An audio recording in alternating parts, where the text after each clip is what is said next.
Kali ini saya akan melanjutkan membaca buku Namaku Alam bagian ketujuh, yaitu Putra Nusa. Aku membayangkan pada setiap bayi lahir, para malaikat turun di suatu pagi dan mencium ubun-ubun sang bayi. Bulan mencibir, bulan menggelincir, matahari perlahan membangunkan seisi bumi, sekaligus memberitakan berita bahagia itu. Aku percaya seorang bayi yang baru saja lahir adalah makhluk suci tanpa dosa yang meluncur ke dunia dengan bekal ciuman malaikat pada ubun-ubunnya, serta harum bunga mawar dan untaian doa para orang tua. Agaknya itu pula yang melekat di benak Kirana Iswara dan Yudono Yulianto, dua sosok utama dari pendiri SMA Putra Nusa yang disebut kelompok 7. Hingga kini, di saat aku dewasa dan berkelana, aku masih ingat betapa 2 dari 7 pendiri itu berulang-ulang mengutip kata-kata A.S. Neil, seorang pendidik asal Skotlandia. Neil tampaknya sosok esentrik dalam dunia pendidikan karena dia mendirikan sekolah Summerhill yang dianggap sangat eksperimental. Neil menghargai kebebasan berpikir para muridnya karena percaya setiap murid mempunyai jalan masing-masing dalam memahami hidup dan segala persoalannya. Kirana dan Yudono mungkin tak akan berani mendirikan sekolah yang bebas dan liberal seperti A.S. Neil yang membiarkan setiap murid memilih isi kurikulum sekolahnya dan menjalankan pelajaran sesuai kemajuan masing-masing. Namun, mereka berdua terinspirasi Neil bahwa sesungguhnya para bayi lahir ke dunia tanpa dosa, dan sesungguhnya mereka semua dijaga malaikat sampai anak itu mulai tumbuh dan menentukan jalannya sendiri. Pada buku Panduan Putra Nusa, Kirana menyatakan dalam pengantarnya bahwa pendidikan di Indonesia sama sekali mengabaikan hal-hal yang intangible dan terukur seperti yang ditekankan pendidik jenius macam A.S. Neil. Sekolah-sekolah di Asia selalu menganggap ilmu eksakta sebagai prioritas utama, sebagai unggulan. Mungkin itulah sebabnya ibu selalu membiasakan kami membaca sastra, menikmati pembacaan puisi di teater arena Taman Ismail Marzuki bukan sekedar untuk hiburan, tetapi karena bagian ini sama sekali diabaikan oleh sekolah-sekolah di Indonesia. Ibu yang dulu kuliah di Fakultas Sastra sangat percaya karya sastra berperan penting untuk menghaluskan budi pembacanya. Ketika Om Aji menceritakan tentang beberapa karyawan di Putra Nusa, aku terpukau bagaimana Kirana Iswara dan Yudono Yulianto mampu menyelipkan berbagai mata pelajaran seperti sastra, filsafat, antropologi, sejarah modern Indonesia, selain kurikulum wajib dari pemerintah. Kirana dan Yudono tampaknya sudah terbiasa berkompromi dengan tekanan pemerintah sekaligus dengan strategi menyelipkan kurikulum ekstra yang konon mereka sebut sebagai sayap-sayap yang tumbuh di punggung setiap bayi yang baru lahir. Adalah sang bayi itu yang akan menentukan dirinya akan menjadi manusia yang cerdas dan berdaya atau pencoleng dan perusak negeri ini. Dengan falsafah 2 pendiri ini yang kemudian didukung secara moral dan finansial oleh 5 pendiri lainnya, SMA Putra Nusa berdiri dengan kata kunci bebas dan mandiri, 2 kata yang sama sekali langka dan mewah di masa Orde Baru. Aku hanya mengenal nama mereka yang beberapa kali disebut-sebut di media. Kirana memimpin Kirana Hartono dan Rekan, salah satu firma hukum terbesar di masanya, sedangkan Yudono adalah salah satu pemilik majalah Berita Zaman, media terkemuka yang naratif, integratif, investigatif, dan sesekali berani mengkritik pemerintah, yang di masa itu tentu saja suatu tindakan gila. Selain Kirana dan Yudono, ada 5 pendiri lain yang rata-rata merupakan pengusaha Indonesia yang enggan menampilkan diri di permukaan jika tidak terpaksa. Seingatku, ada televisi nasional yang pernah melakukan liputan ketika SMA Putra Nusa baru berdiri pada tahun 1970-an. Dalam siaran itu, SMA Putra Nusa yang diperkenalkan sebagai sebuah sekolah bebas dengan konsep hijau, karena kelas tak hanya diselenggarakan di dalam ruangan, tetapi bisa di kebun, taman, museum, lapangan basket. Atau untuk mata pelajaran fisika, laboratorium, bioskop untuk mata pelajaran seni. Atau di Taman Ismail Marzuki dan di pinggir danau buatan di selatan Jakarta. Tayangan itu juga merekam salah satu kelas perkenalan dengan filsafat yang diajarkan di pojok kebun yang luas di belakang sekolah. Sang reporter bukan hanya takjub mendapati kelas yang diadakan di udara terbuka dengan para murid bertebaran di sana-sini. Ada yang duduk di rumput, di bawah pohon, di atas bebatuan, dan ada yang selonjor tetapi tetap tertib dan fokus mendengarkan gurunya, Pak Salendra, yang sedang membahas pertanyaan-pertanyaan mendasar dalam filsafat. Sang wartawan agak bingung betapa para murid itu yang sudah dibebani kurikulum reguler dari Departemen Pendidikan malah ditambah dengan berbagai mata pelajaran ekstra yang tak diberikan di SMA lain. Perkenalan dengan filsafat adalah salah satu mata pelajaran yang dianggap aneh oleh sang reporter karena pelajaran itu tidak ada di sekolah lain. Ada lagi perkenalan pada antropologi atau pelajaran sastra dunia, di mana sang guru ketika itu membacakan sebuah nukilan kalimat dari novel 1984 karya George Orwell yang jagat tema maupun dialognya dianggap terlalu barat untuk murid SMA. Televisi itu bahkan menyorot mata pelajaran perkenalan pada drama yang menunjukkan beberapa murid benjingkrakan di atas panggung macam kodok. Sementara sang reporter tersenyum geli karena tak paham mengapa teater pun membutuhkan pemanasan untuk seperti olahraga. Bagi yang tertarik matematika, fisika, atau kimia advance, ada juga sorotan beberapa detik mengenai kelas itu. Tetapi kelas-kelas IPA biasanya tak terlalu berbeda dengan SMA lain, kecuali di sekolah ini lebih banyak menekankan praktik dan pemahaman. Misalnya, mengapa bola yang dilempar vertikal akhirnya akan jatuh daripada sekedar menghafal rumus. Ketika aku menyaksikan liputan tersebut di layar televisi, aku masih duduk di bangku SMP dan tak pernah terfikir sedikit pun bisa bergabung di sekolah ini. Pertama, karena SMA Putra Nusa terlalu eksentrik. Ibu cenderung menginginkan aku mendapatkan pendidikan umum yang biasa saja, yang tidak aneh-aneh, karena keluarga kami sudah cukup aneh, mengingat segala hal yang melekat pada diriku. Anak tapol, fotografik memori, dan temperamenku yang katanya sulit dijaga. Selain itu, sudah jelas SMA ini terlalu elit dan biaya pendidikan Putra Nusa tak akan terjangkau oleh dompet keluarga kami. Belakangan, Bimo dan aku baru mendengar dari Yukunanga bahwa Pak Yudono adalah kawan baik Om Aji, satu geng ketika mereka kuliah di ITB. Tentu saja perkawanan ini tak serta-merta membuat mereka langsung saja membuka pintu gerbang selebar-lebarnya kepada kami berdua di pertengahan tahun ajaran 1981. Menurut Om Aji, kami tetap harus melalui beberapa tes tertulis dan verbal, memilih serangkaian ujian masuk sekolah ini, atau meminta maaf pada Denny. Tentu saja pilihanku sudah jelas.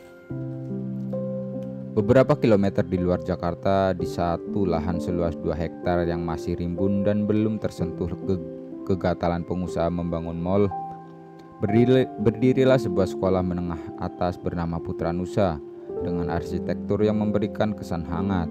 Beberapa dengan sekolah swasta umumnya yang memiliki bentuk gedung berbeda dengan sekolah swasta umumnya yang memiliki bentuk gedung bertingkat yang melambai-lambai ke udara. Sekolah ini justru memiliki arsitektur yang nyaris berbentuk rumah yang memanjang ke belakang, seolah menentang keinginan membangun sebuah gedung yang vertikal. Sekolah ini sengaja dibangun menyerupai beberapa rumah kecil yang lebih mirip villa mungil yang dibangun memanjang. Beberapa berbentuk L, tetapi tak satu pun rumah itu mempunyai lantai kedua, kecuali satu gedung yang terletak agak naik ke bukit. Satu rumah dengan lainnya sangat mirip, semua dibangun dengan batu bata tanpa plester dan berplafon tinggi. Bentuknya juga sederhana tetapi asri, jauh dari kesan mewah apalagi elit. Aku ingat di tahun 1980-an, arsitektur Indonesia tengah digerayangi oleh pengaruh arsitektur Spanish wannabe dengan pintu-pintu melengkung dan pilar tinggi penuh ukiran. Setiap hari ketika aku melalui rumah-rumah mewah di Menteng dan Kebayoran, kepalaku mendadak pening karena sentuhan yang campur baur itu. Sementara arsitektur rumah-rumah kecil yang bertebaran di atas tanah 2 hektar itu seolah tak ingin menyolok. Tetapi secara fisik, sekolah ini tetap memiliki kepribadian. hijau, segar, dan penuh daya hidup. Bahan yang digunakan juga tampak tidak fantastis. Bata yang tidak diplaster, kayu dan tanaman ramban sebagai dekorasi. Tak ada marmer, tak ada warna-warna emas bergelimang. Meski aku tetap menganggap ini sekolah yang eksklusif, aku yakin pasti juga banyak anak-anak orang kaya yang bergabung di sekolah ini menganggap penampilan Putra Nusa sangat biasa, low profile, dan lebih memprioritaskan pepohonan dan hutan buatan yang mengelilinginya. Rumah-rumah kecil diselimuti tanaman kerlak hijau yang merambati dinding-dinding batanya, sehingga nyaris membuat pemandangan di hadapan kami seperti negeri dongeng. Indah, segar, dan mungkin itulah salah satu alasan Putra Nusa disebut sekolah alam. Meski aku yakin pastilah ada alasan lain yang lebih filosofis. Hari Senin, jarum jam masih menunjukkan pukul 6.45 pagi. Didampingi Om Aji dan ibuku, kami berempat berdiri di hadapan SMA Putra Nusa dengan takjub. Om Aji tampaknya sudah pernah ke sini sehingga dia langsung memberi isyarat kepada kami untuk segera mengikutinya. Ibu, Bimo, aku masih berdiri beberapa detik lamanya karena terpana melihat luasnya halaman sekolah berumput hijau dan beberapa murid tanpa seragam tampak selonjoran di beberapa bangku panjang sembari berbincang dan sebagian membaca. Akhirnya kami bertiga mengikuti langkah Om Aji, meski dengan lambat karena kami masih terpukau dengan suasana sekolah yang lebih seperti sebuah desa di pojok Jakarta yang jauh dari ingat-bingar. Aku tak yakin ada berapa jumlah rumah atau villa kecil yang berdiri tersebar di padang rumput hijau yang luas itu. Mungkin 5 rumah atau lebih. Satu rumah yang lebih mirip gedung yang agak besar nun di kejauhan itu terlihat memiliki papan nama besar bertuliskan Rumah Usmar Ismail.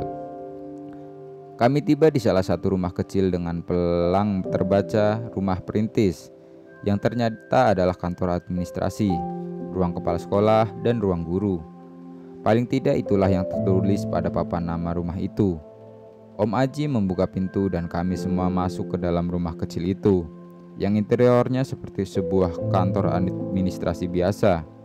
Ruang itu memiliki barisan kubikel yang sebagian besar sudah terisi orang-orang yang mulai sibuk dengan mesin tik masing-masing.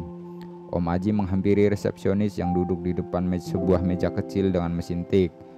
Begitu mendengar Om Aji menyebut nama Aditya Salendra yang sudah menanti kedatangan kami, mbak resepsionis, perempuan yang mungkin berusia 30 tahunan dan berambut panjang hingga punggung itu, dengan sigap mempersilahkan Om Aji dan ibu untuk mengikutinya ke ujung lorong yang aku duga merupakan lokasi ruangan Pak Kepala Sekolah. Bimo dan aku menanti di sofa ruang depan berhadapan dengan mbak resepsionis. Mungkin untuk menghilangkan rasa tegang dan seneweng, Bimo berdiri dan memperlihatkan beberapa lukisan yang terbajang di dinding. Dia agak terpekik ketika mendapati lukisan tukang daging karya Dedi Eri Supriya yang luar biasa besar itu. Apakah ini lukisan asli? Bimo menggumam sambil mendekatkan matanya ke kanvas lukisan itu. Sebetulnya lukisan sebesar itu kurang cocok dipasang di rumah yang dindingnya tak terlalu luas seperti ini. Tapi ini asli, ya kelihatannya. Seumur hidup gue belum pernah melihat lukisan ini. Bimo berbisik dengan takjub di telingaku. Biasanya hanya melihat di koran atau buku seni rupa milik Om Aji. Gila. Berapa harganya ya Lam? Aku mendekati Bimo dan menatap lukisan itu dari dekat. Matanya menyusuri garis-garis DDRI sembari bibirnya tak berhenti menggumam betapa dia tak menyangka bahwa biru yang selalu dominan pada lukisan DDRI itu adalah seagung dan sebiru itu. Aku sendiri selalu mencoba membayangkan apa yang ada dalam pikiran penjual daging itu yang memutuskan berjualan di tengah padang yang panas dan sepi. Mengapa? Tiba-tiba gue merasa bersalah pada opa brewok dari Jerman, kata Bimo melirik ke kiri dan kanan, seolah-olah para penganut opa brewok dan para ahli tafsirnya akan segera mencengkeramnya hanya karena dia mengagumi lukisan berharga mahal. This place is too much for us. Kelihatannya sederhana dan low profile dibanding sekolah-sekolah swasta lainnya yang bergedung tinggi dan mewah. Tetapi sesungguhnya Sekolah ini seperti memiliki harta karun, kata Bimo seperti berbicara pada dirinya sendiri sambil matanya masih menatap kanvas lukisan Dede. Akhirnya, lu baca juga Pak Brewok. Akhirnya, lu baca juga Pak Brewok. Baru beberapa bab, nggak ngerti kenapa teori ekonomi seperti itu saja bisa bikin dunia terbelah. Dan sejauh yang gue baca, si Opa menulis dengan teknik sekali. Baca saja dulu, nikmati pelan-pelan. Tentu saja penulisannya teknis. Mereka semua termasuk si Opa adalah critical thinker. Tentu saja mereka menulis teori dengan gaya yang kering dan teknis. Sementara aku tak sabar terus-menerus melihat ke arah kantor Pak Selendra yang membicarakan entah apa yang dengan Ibu dan Om Aji. Tampaknya Bimo masih terpukau dengan beberapa lukisan yang digantung di dinding rumah perintis, sehingga kantor administrasi itu lebih mirip galeri mini yang tersembunyi di sebuah hutan. Harus tabah untuk bisa menyelesaikan buku setebal itu. Punya gue yang versi 2 jilid pula, kata Bimo dengan nada menggerutu. Gue heran, bapak-bapak kita bisa membaca buku-buku Opa Brewok berikut semua analisis dan turunan dari pemikir kiri. Pintu depan terkuak. Seorang gadis berambut hitam lurus, berponi, berkacamata dengan bingkai hitam, mengenakan celana jeans, kemeja krem, dan jaket denim meluncur begitu saja. Di sebelah kanan jaket denimnya terpasang sebuah pin berwarna biru dengan gambar wajah, entah siapa, kurang jelas, seperti seorang lelaki tua gondrong. Atau belakangan aku baru menyadari itu adalah pin wajah Che Guevara. Sembari memegang sebuah agenda dan sebatang pena, Mbak Deni melirik sebentar ke arahku dan Bimo lantas langsung menghampiri Mbak resepsionis. Aku masih terpukau bahwa sekolah ini tidak mewajibkan murid-muridnya mengenakan seragam. Mereka lebih mirip mahasiswa yang cenderung mengenakan celana panjang atau jeans ke kampus. Tentu saja aku tahu ada beberapa sekolah swasta yang isinya murid lelaki juga tak mewajibkan muridnya mengenakan seragam. Tetapi aku tetap terpesona pada sekolah-sekolah yang percaya bahwa seragam bukan solusi untuk ketertiban bertindak dan berpikir. Amelia, mau ambil buku dari Pak Darmawan ya? Mbak resepsionis membungkukkan badannya mengambil setumpuk buku dari lemari bawah mejanya. Tolong tanda tangan di sini ya, ada 18 buku. Makasih Mbak Sita. Mbak Denim yang ternyata bernama Amelia itu mengambil pena dari kantong celananya dan menandatangininya kertas yang disodorkan kembali ke Mbak Sita, sang resepsionis, dengan cepat. Dia kemudian menghitung jumlah buku itu lalu mengangguk. Sekali lagi dia melirik pada Bimo dan aku, dan akhirnya memutuskan untuk menegur kami. Murid baru kah? Ya, jawab Bimo yang mendadak lincah langsung berdiri sambil menyodorkan tangannya. Bimo. Amelia, dia menyodorkan tangannya kepadaku sambil bertanya, dan namamu? Alam, Segara Alam namanya. Bimo memutuskan menjadi juru bicaraku sementara aku menyalami Amelia. Wajah Amelia tiba-tiba tersentak mengingat sesuatu. Ah, sekarang aku ingat. Kalian dua anak yang katanya jenius itu. Jenius? Bimo dan aku saling melotot. Yang satu berbakat menukis dan sering dibuat di majalah Dara dan satu katanya punya photographic memory. Which is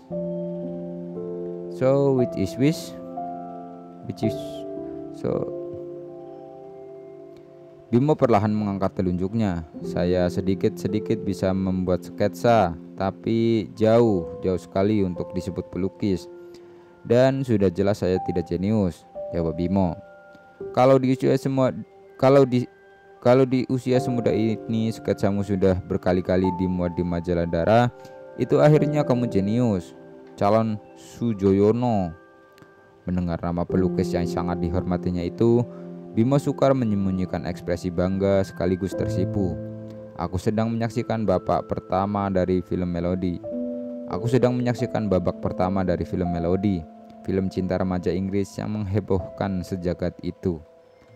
Tapi Alam, Bimo menunjuk ke arahku sementara matanya menatap Amelia. Nah, Alam memang jenius. Dia ingat apapun yang dia lihat dan didengarnya. Aku mendelik mendengar penjelasan Bimo, sementara mata Amelia malah semakin berkilat.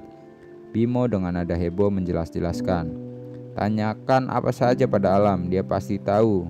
Kita tak perlu membuka ensiklopedia atau buku pintar.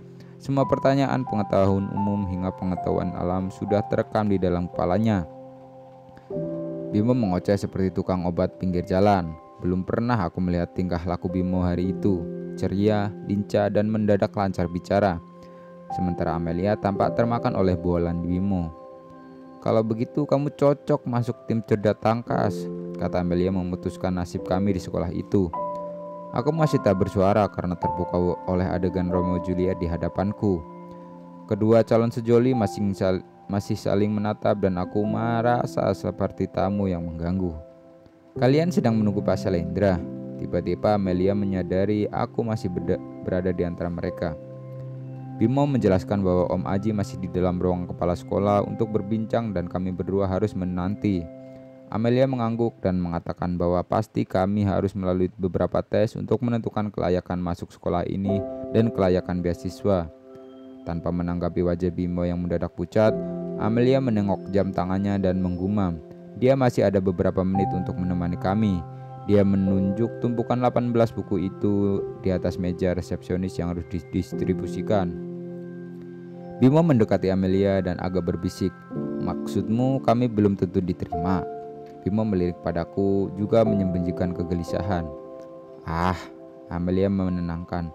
"Tes gampang, anak SD juga bisa. Apalagi untuk alam, yang menurut kabar angin memiliki photographic memory. Tes ini hanya pengetahuan umum dan juga soal-soal moral saja." "Moral?" "Iya, misalnya kalau kamu sedang bermain halma, ada anak tetangga yang berbeda agama, kamu akan ajak main atau tidak?" Bimo dan aku saling memandang. "Ya pasti dong, masa tak diajak main?" Bimo si kelinci membalas dengan polos. "Nah, itu pertanyaanmu sudah menunjukkan kalian cocok dengan falsafah Putra Nusa. Sudahlah, pasti masuk kalau kamu sudah genuine seperti itu." Amelia tersenyum pada Bimo. Alangkah tidak enaknya berada di antara dua orang yang sedang merasa dunia hanya milik mereka berdua. Apalagi, Bimo membalas senyum Amelia. "Misalnya, pertanyaan yang sedikit menyangkut kewajiban kita sebagai warga negara. Apa pendapatmu tentang pajak? Apakah di negeri ini memang digunakan sebagaimana seharusnya? Atau ada juga pertanyaan ringan yang jawabannya juga ringan saja? Misalnya antara musik dangdut, klasik barat, dan disco, mana yang kau sukai dan mengapa?"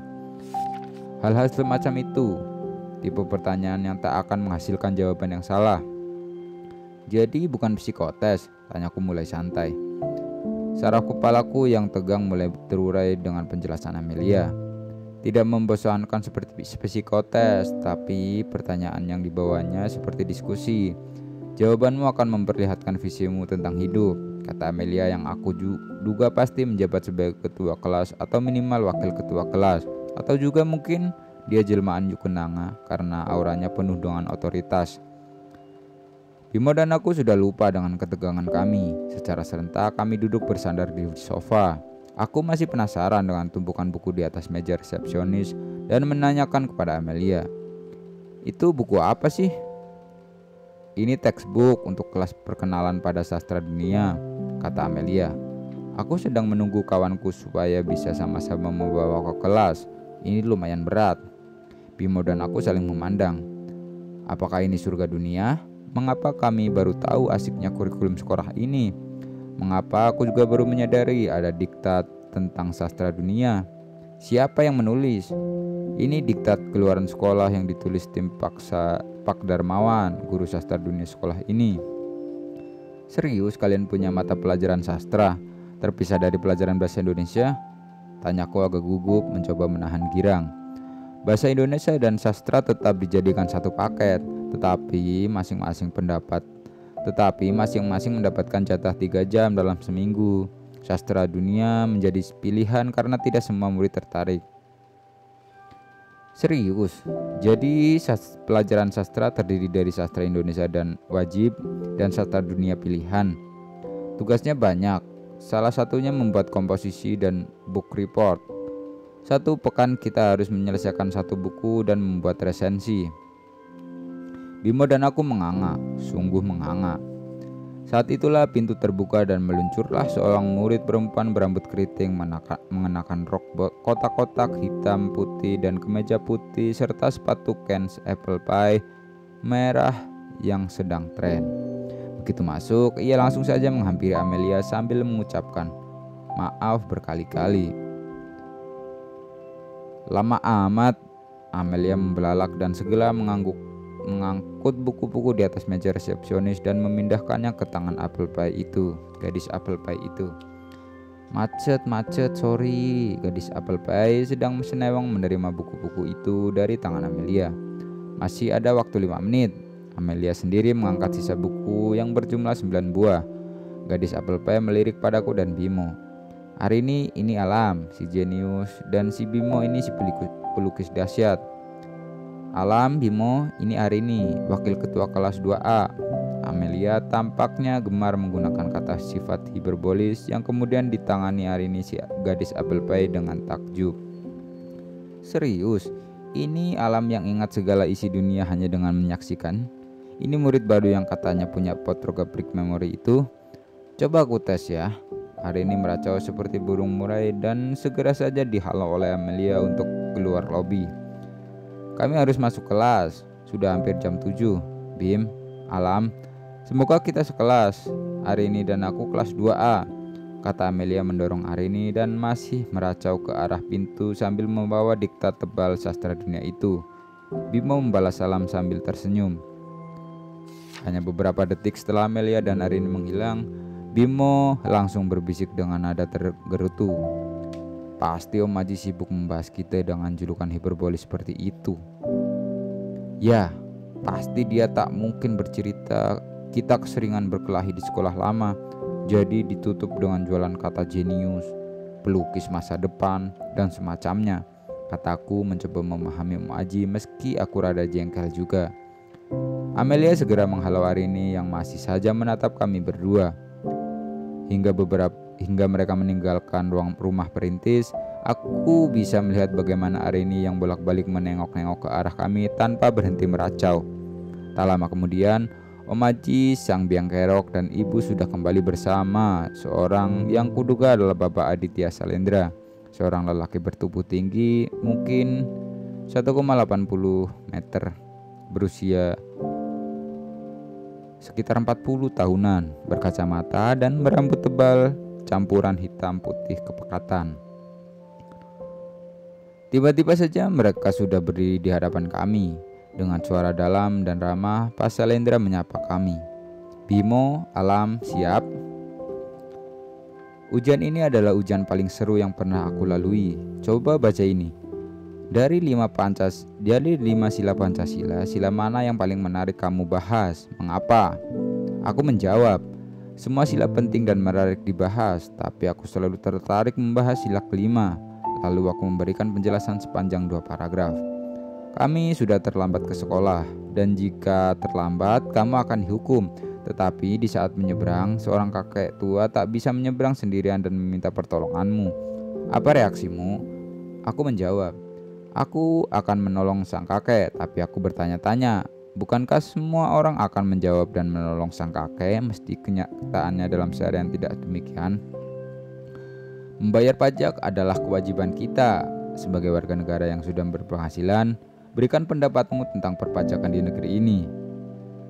Ini akan membutuhkan 5 halaman untuk menjawab berbagai macam pajak di negara ini. Sebagai perbandingan, aku akhirnya memberikan jawaban standar yang membosankan. Semacam pajak harus digunakan untuk fasilitas yang berguna bagi publik. Kemudian pertanyaan selanjutnya itu ada beri tanda musik siapa saja yang kamu dengarkan. Boleh lebih dari 1.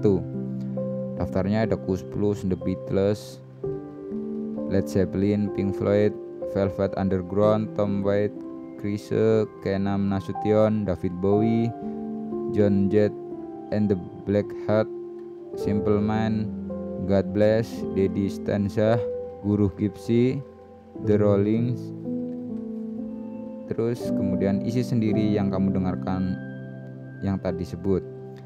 Apa yang ingin kamu lakukan? Apa yang ingin kamu lakukan dalam waktu 10 tahun ke depan? Menurutmu, kapankah Indonesia bisa menjadi negara yang maju 10, 20, atau 30 tahun dengan mempertimbangkan GNP, life ekstensi, kualitas hidup yang lebih baik? Dalam sebuah survei dinyatakan Indonesia adalah masyarakat yang minat bacanya sangat rendah. Menurutmu, mengapa itu bisa terjadi? Apa penyebabnya? Dan uraikan. Menurutmu, masihkah ada diskriminasi di Indonesia? Kalau ya, diskriminasi berdasarkan apa? Uraikan dan jika mungkin utarakan apa solusinya. Ini juga bisa satu buku tersendiri. Siapa sih yang bikin soal seperti ini? Terus pertanyaan terakhir, tulis esai pendek atau gambarkan dengan sketsa pun boleh. Bagaimana kamu melihat dirimu 10 tahun atau 15 tahun dari sekarang?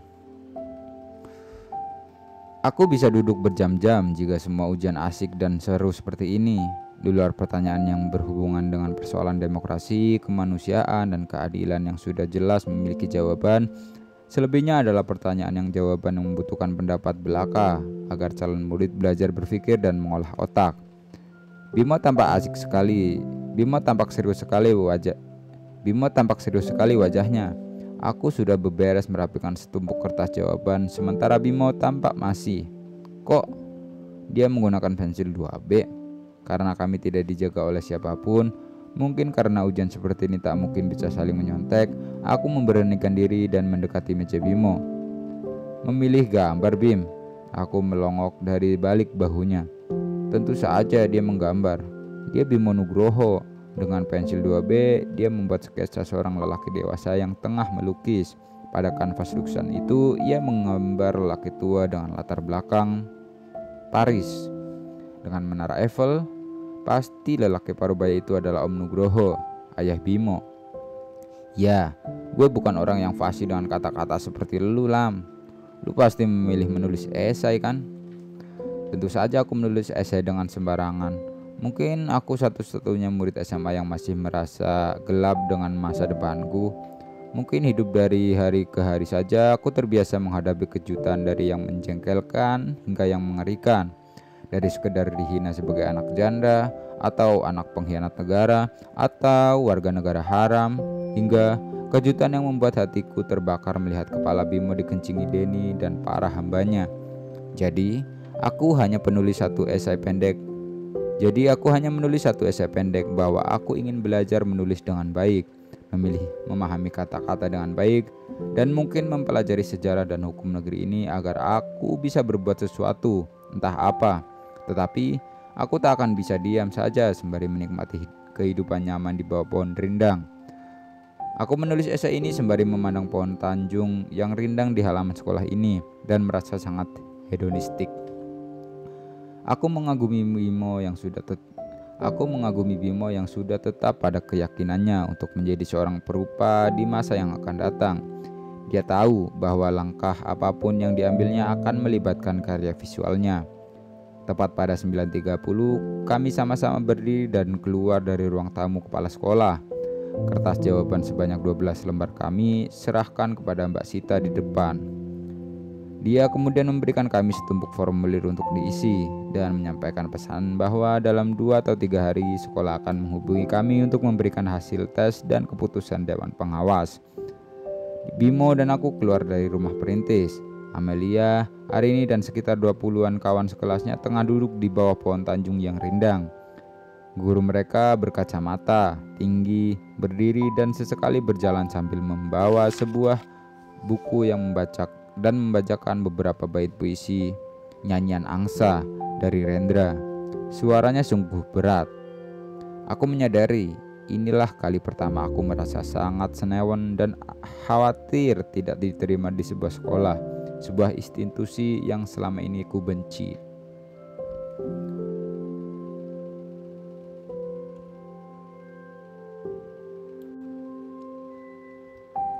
Sesungguhnya anak-anak SMA di tahun 1980-an akan gembira jika ada waktu luang, waktu libur, melupakan pelajaran sekolah. Tidak heran jika kami dianggap sebagai generasi yang sering madol, sering bolos mata pelajaran yang menyebalkan dan mengisinya dengan makan bakso di warung, atau lebih sering kami lakukan adalah bersembunyi di perpustakaan. Biasanya Bimo dan aku memutuskan madol dari satu atau dua pelajaran yang membosankan, seperti teori olahraga atau tata buku. Di beberapa SMA, kelas IPA pun tetap diberikan satu pelajaran tata buku, dan itulah saatnya Bimo dan aku kabur. Selain ini bukan tempat yang sering diincar guru BP. Perpustakaan juga tempat kami mengulang-ulang bacaan kami, karena koleksi perpustakaan sekolah negeri sangat terbatas. Kadang-kadang aku mengisi jam kosongku dengan merapikan letak buku yang kurang rapi. Tujuanku madol memang dianggap aneh. Bimo sering menggeleng-gelengkan kepala melihat aku membereskan letak buku agar urutan sesuai abjad dan berdiri dengan rapi, dengan punggung buku yang bertuliskan judul terlihat dari luar. Atau di masa kini mereka menyebutnya OCD. Tetapi di tahun 80-an aku cukup disebut gila atau sarap atau miring, karena sangat tidak betah melihat apa saja yang tidak teratur, tidak bersih, atau tidak tersusun sesuai abjad atau angka.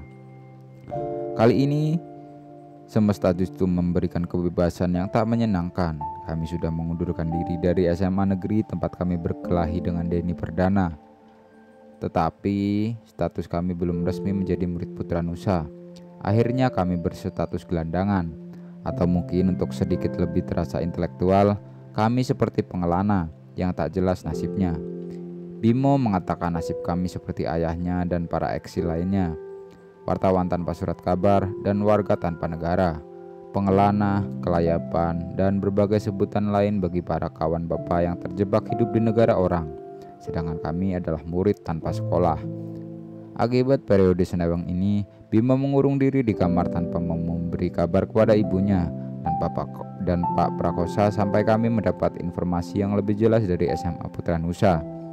Aku mencoba mengisi waktu penantian itu dengan membaca ulang buku-buku ringan dan brilian semacam komik Panji Tengkorak.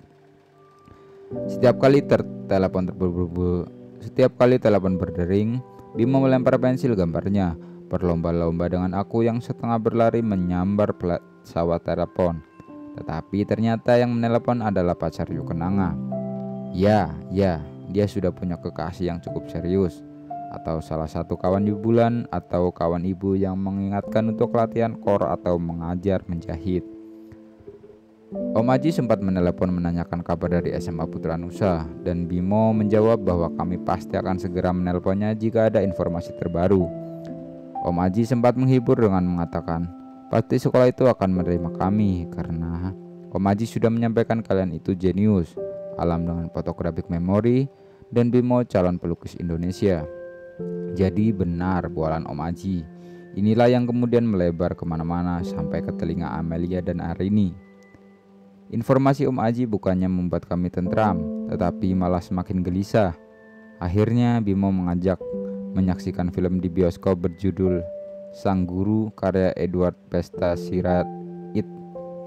Semula aku agak enggan karena Bimo memilih bioskop yang agak jauh di New Garden Hall, Blok M. Sementara aku sedang malas berhimpitan di bus. Tapi Bimo mengingatkan film ini dipuji-puji di majalah Zaman, dan daripada senewang menunggu telepon, lebih baik membuang 2 jam dengan menyaksikan film yang katanya calon penerima Piala Citra. Katanya sambil melempar t-shirt warna hitam supaya aku berganti baju. Terus terang, aku sedang merasa nyaman membaca Panji Tengkorak dengan segala jurus yang dimiliki, yang jauh lebih superior daripada apapun yang kupelajari dari Senpai Daniel. Duduk di sini membaca ulang bagaimana Panji Tengkorak menyeret-nyeret peti mati yang berisi jenazah istri yang dicintainya itu selalu membawaku pada pertanyaan, mungkinkah cinta begitu abadi?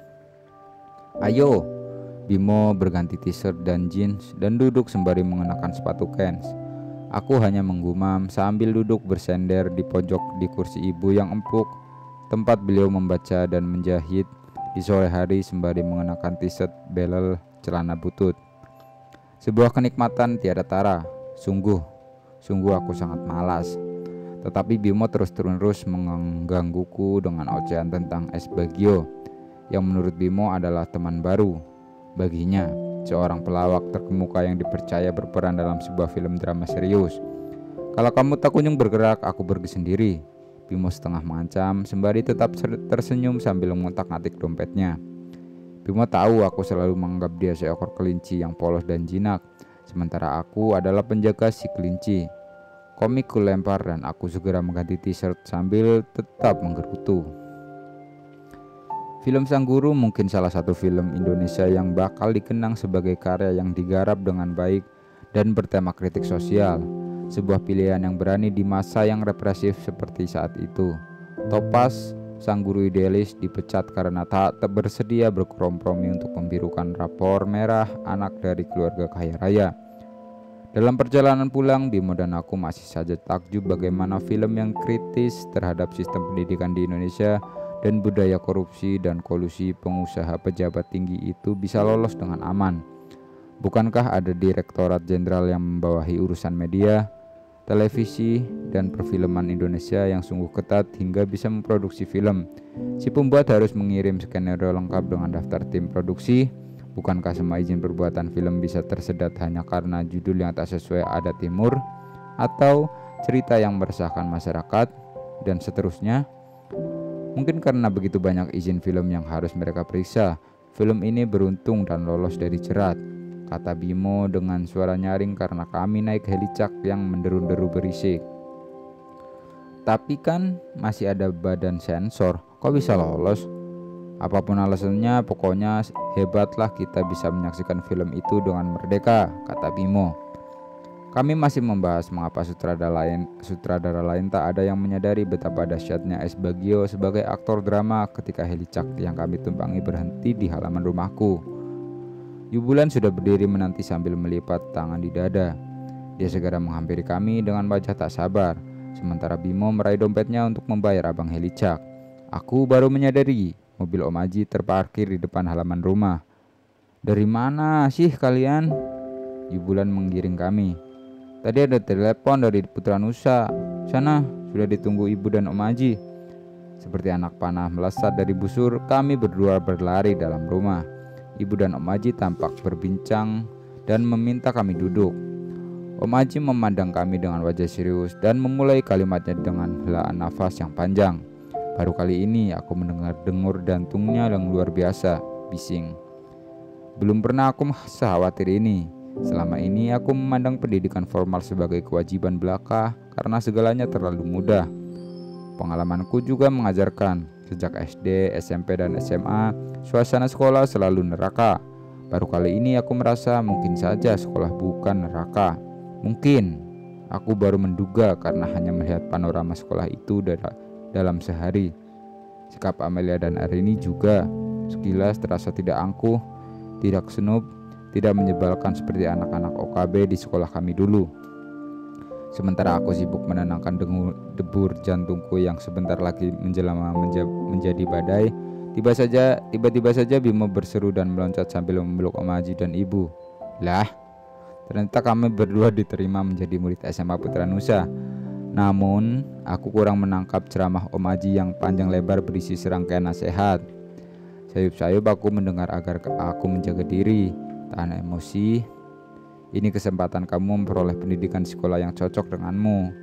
Kalaupun nanti ada murid yang menyebalkan, usahakan jangan bertengkar, apalagi berkelahi.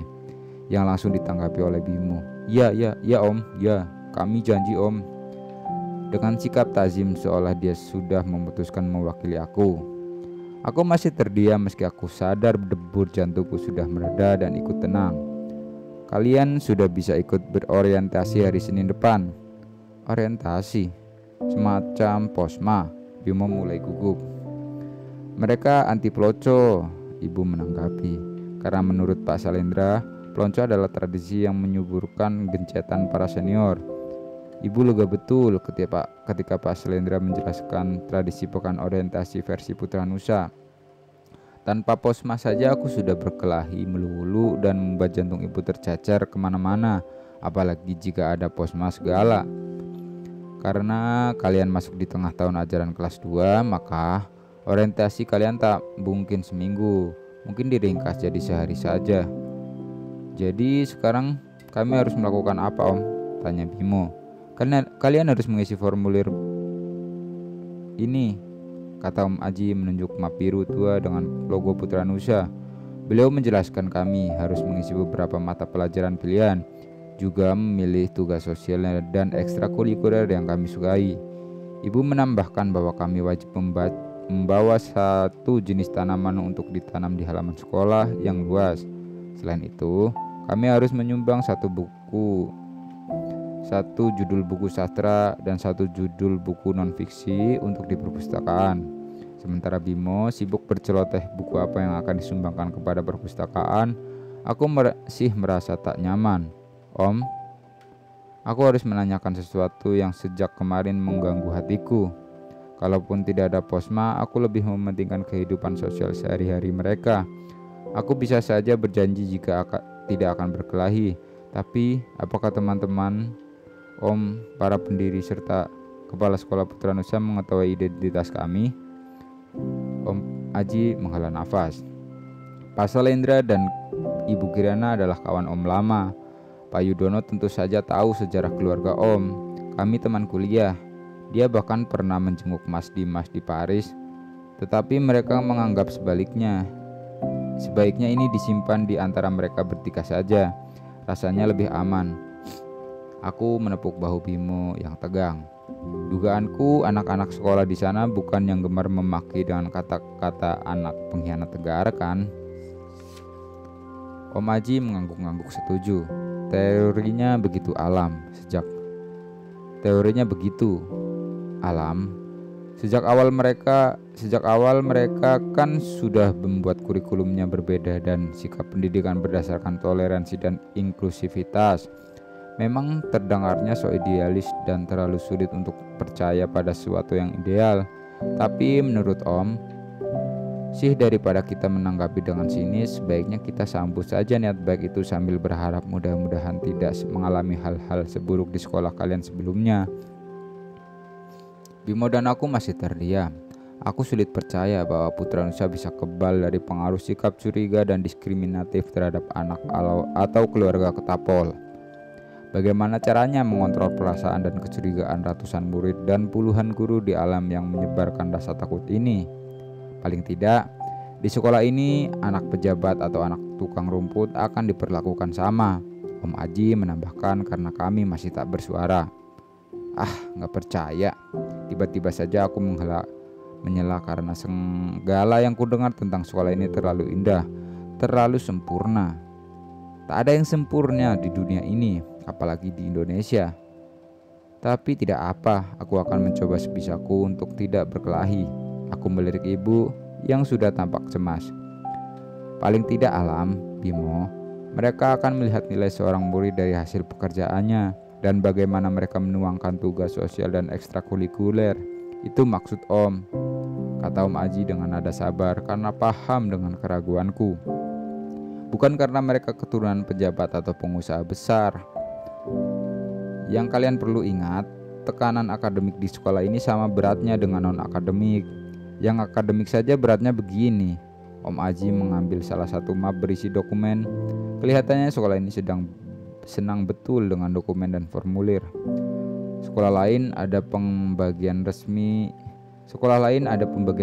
IPA dan IPS kan?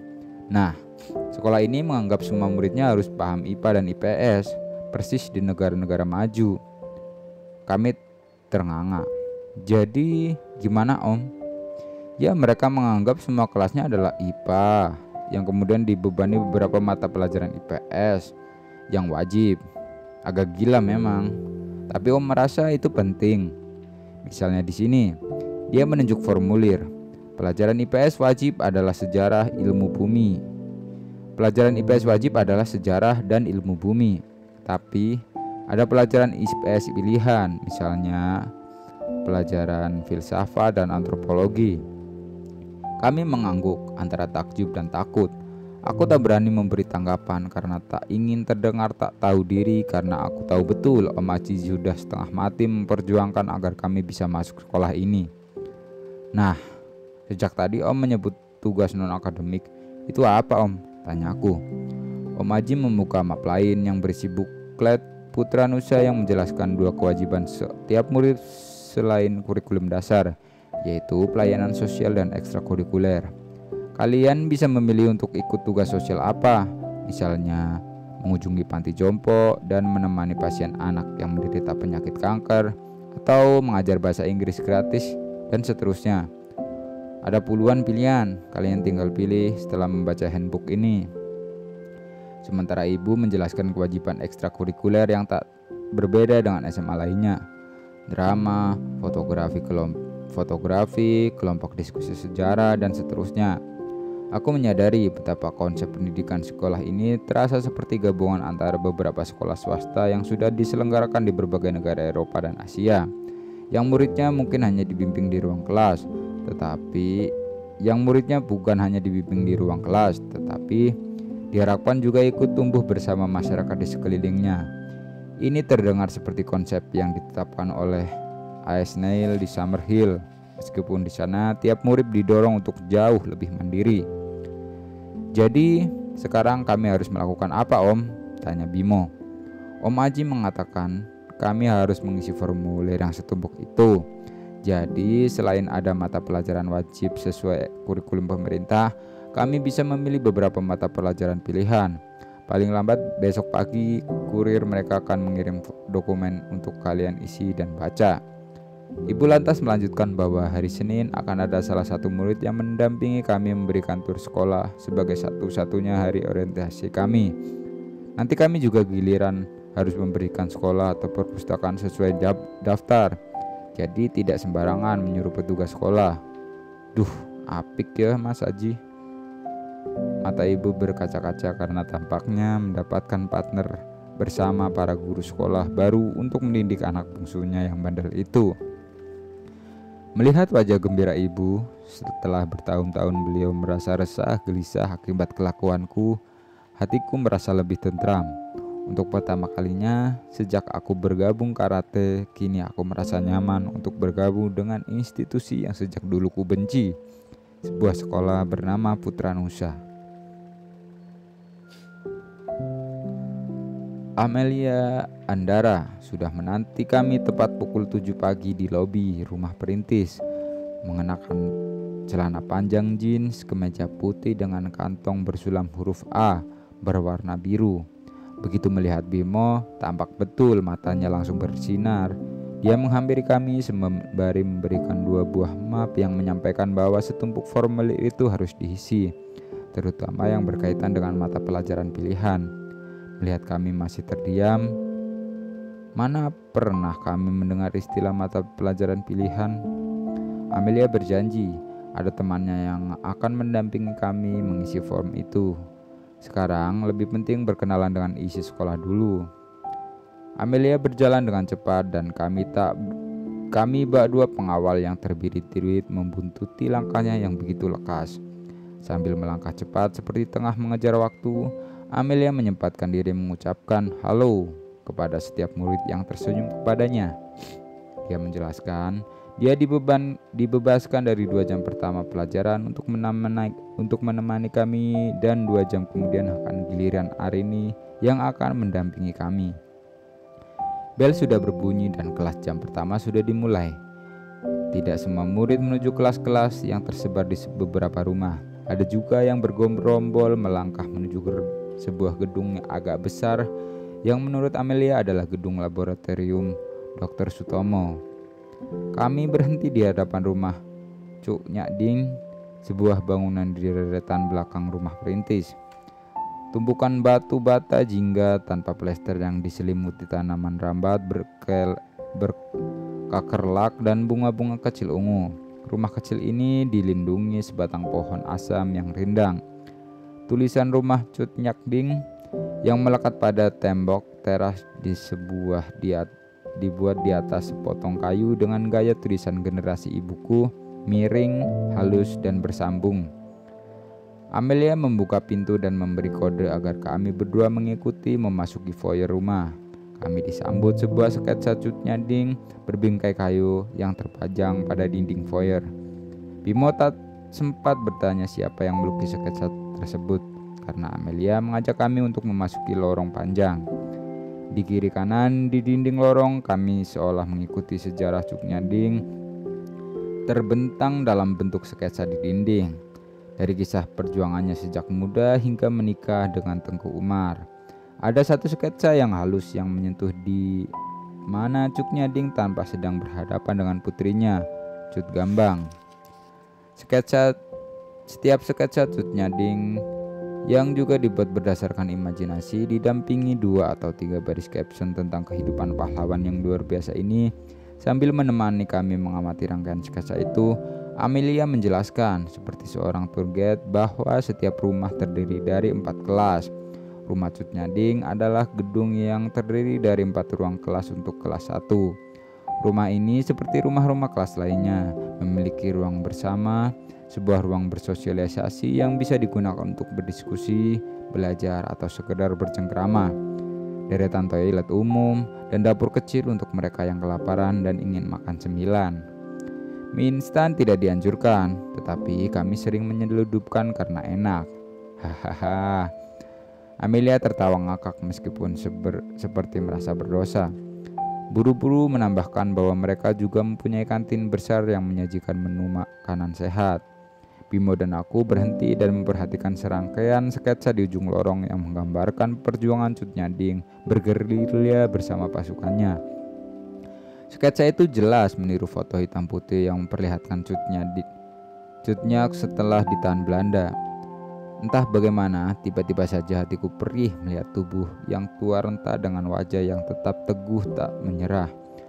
Aku kagum kalian memiliki rangkaian sketsa daripada lukisan wajah realis karena garis-garis ini malah memberi peluang interpretasi yang lebih luas, kata Bimo mengomentari sketsa itu.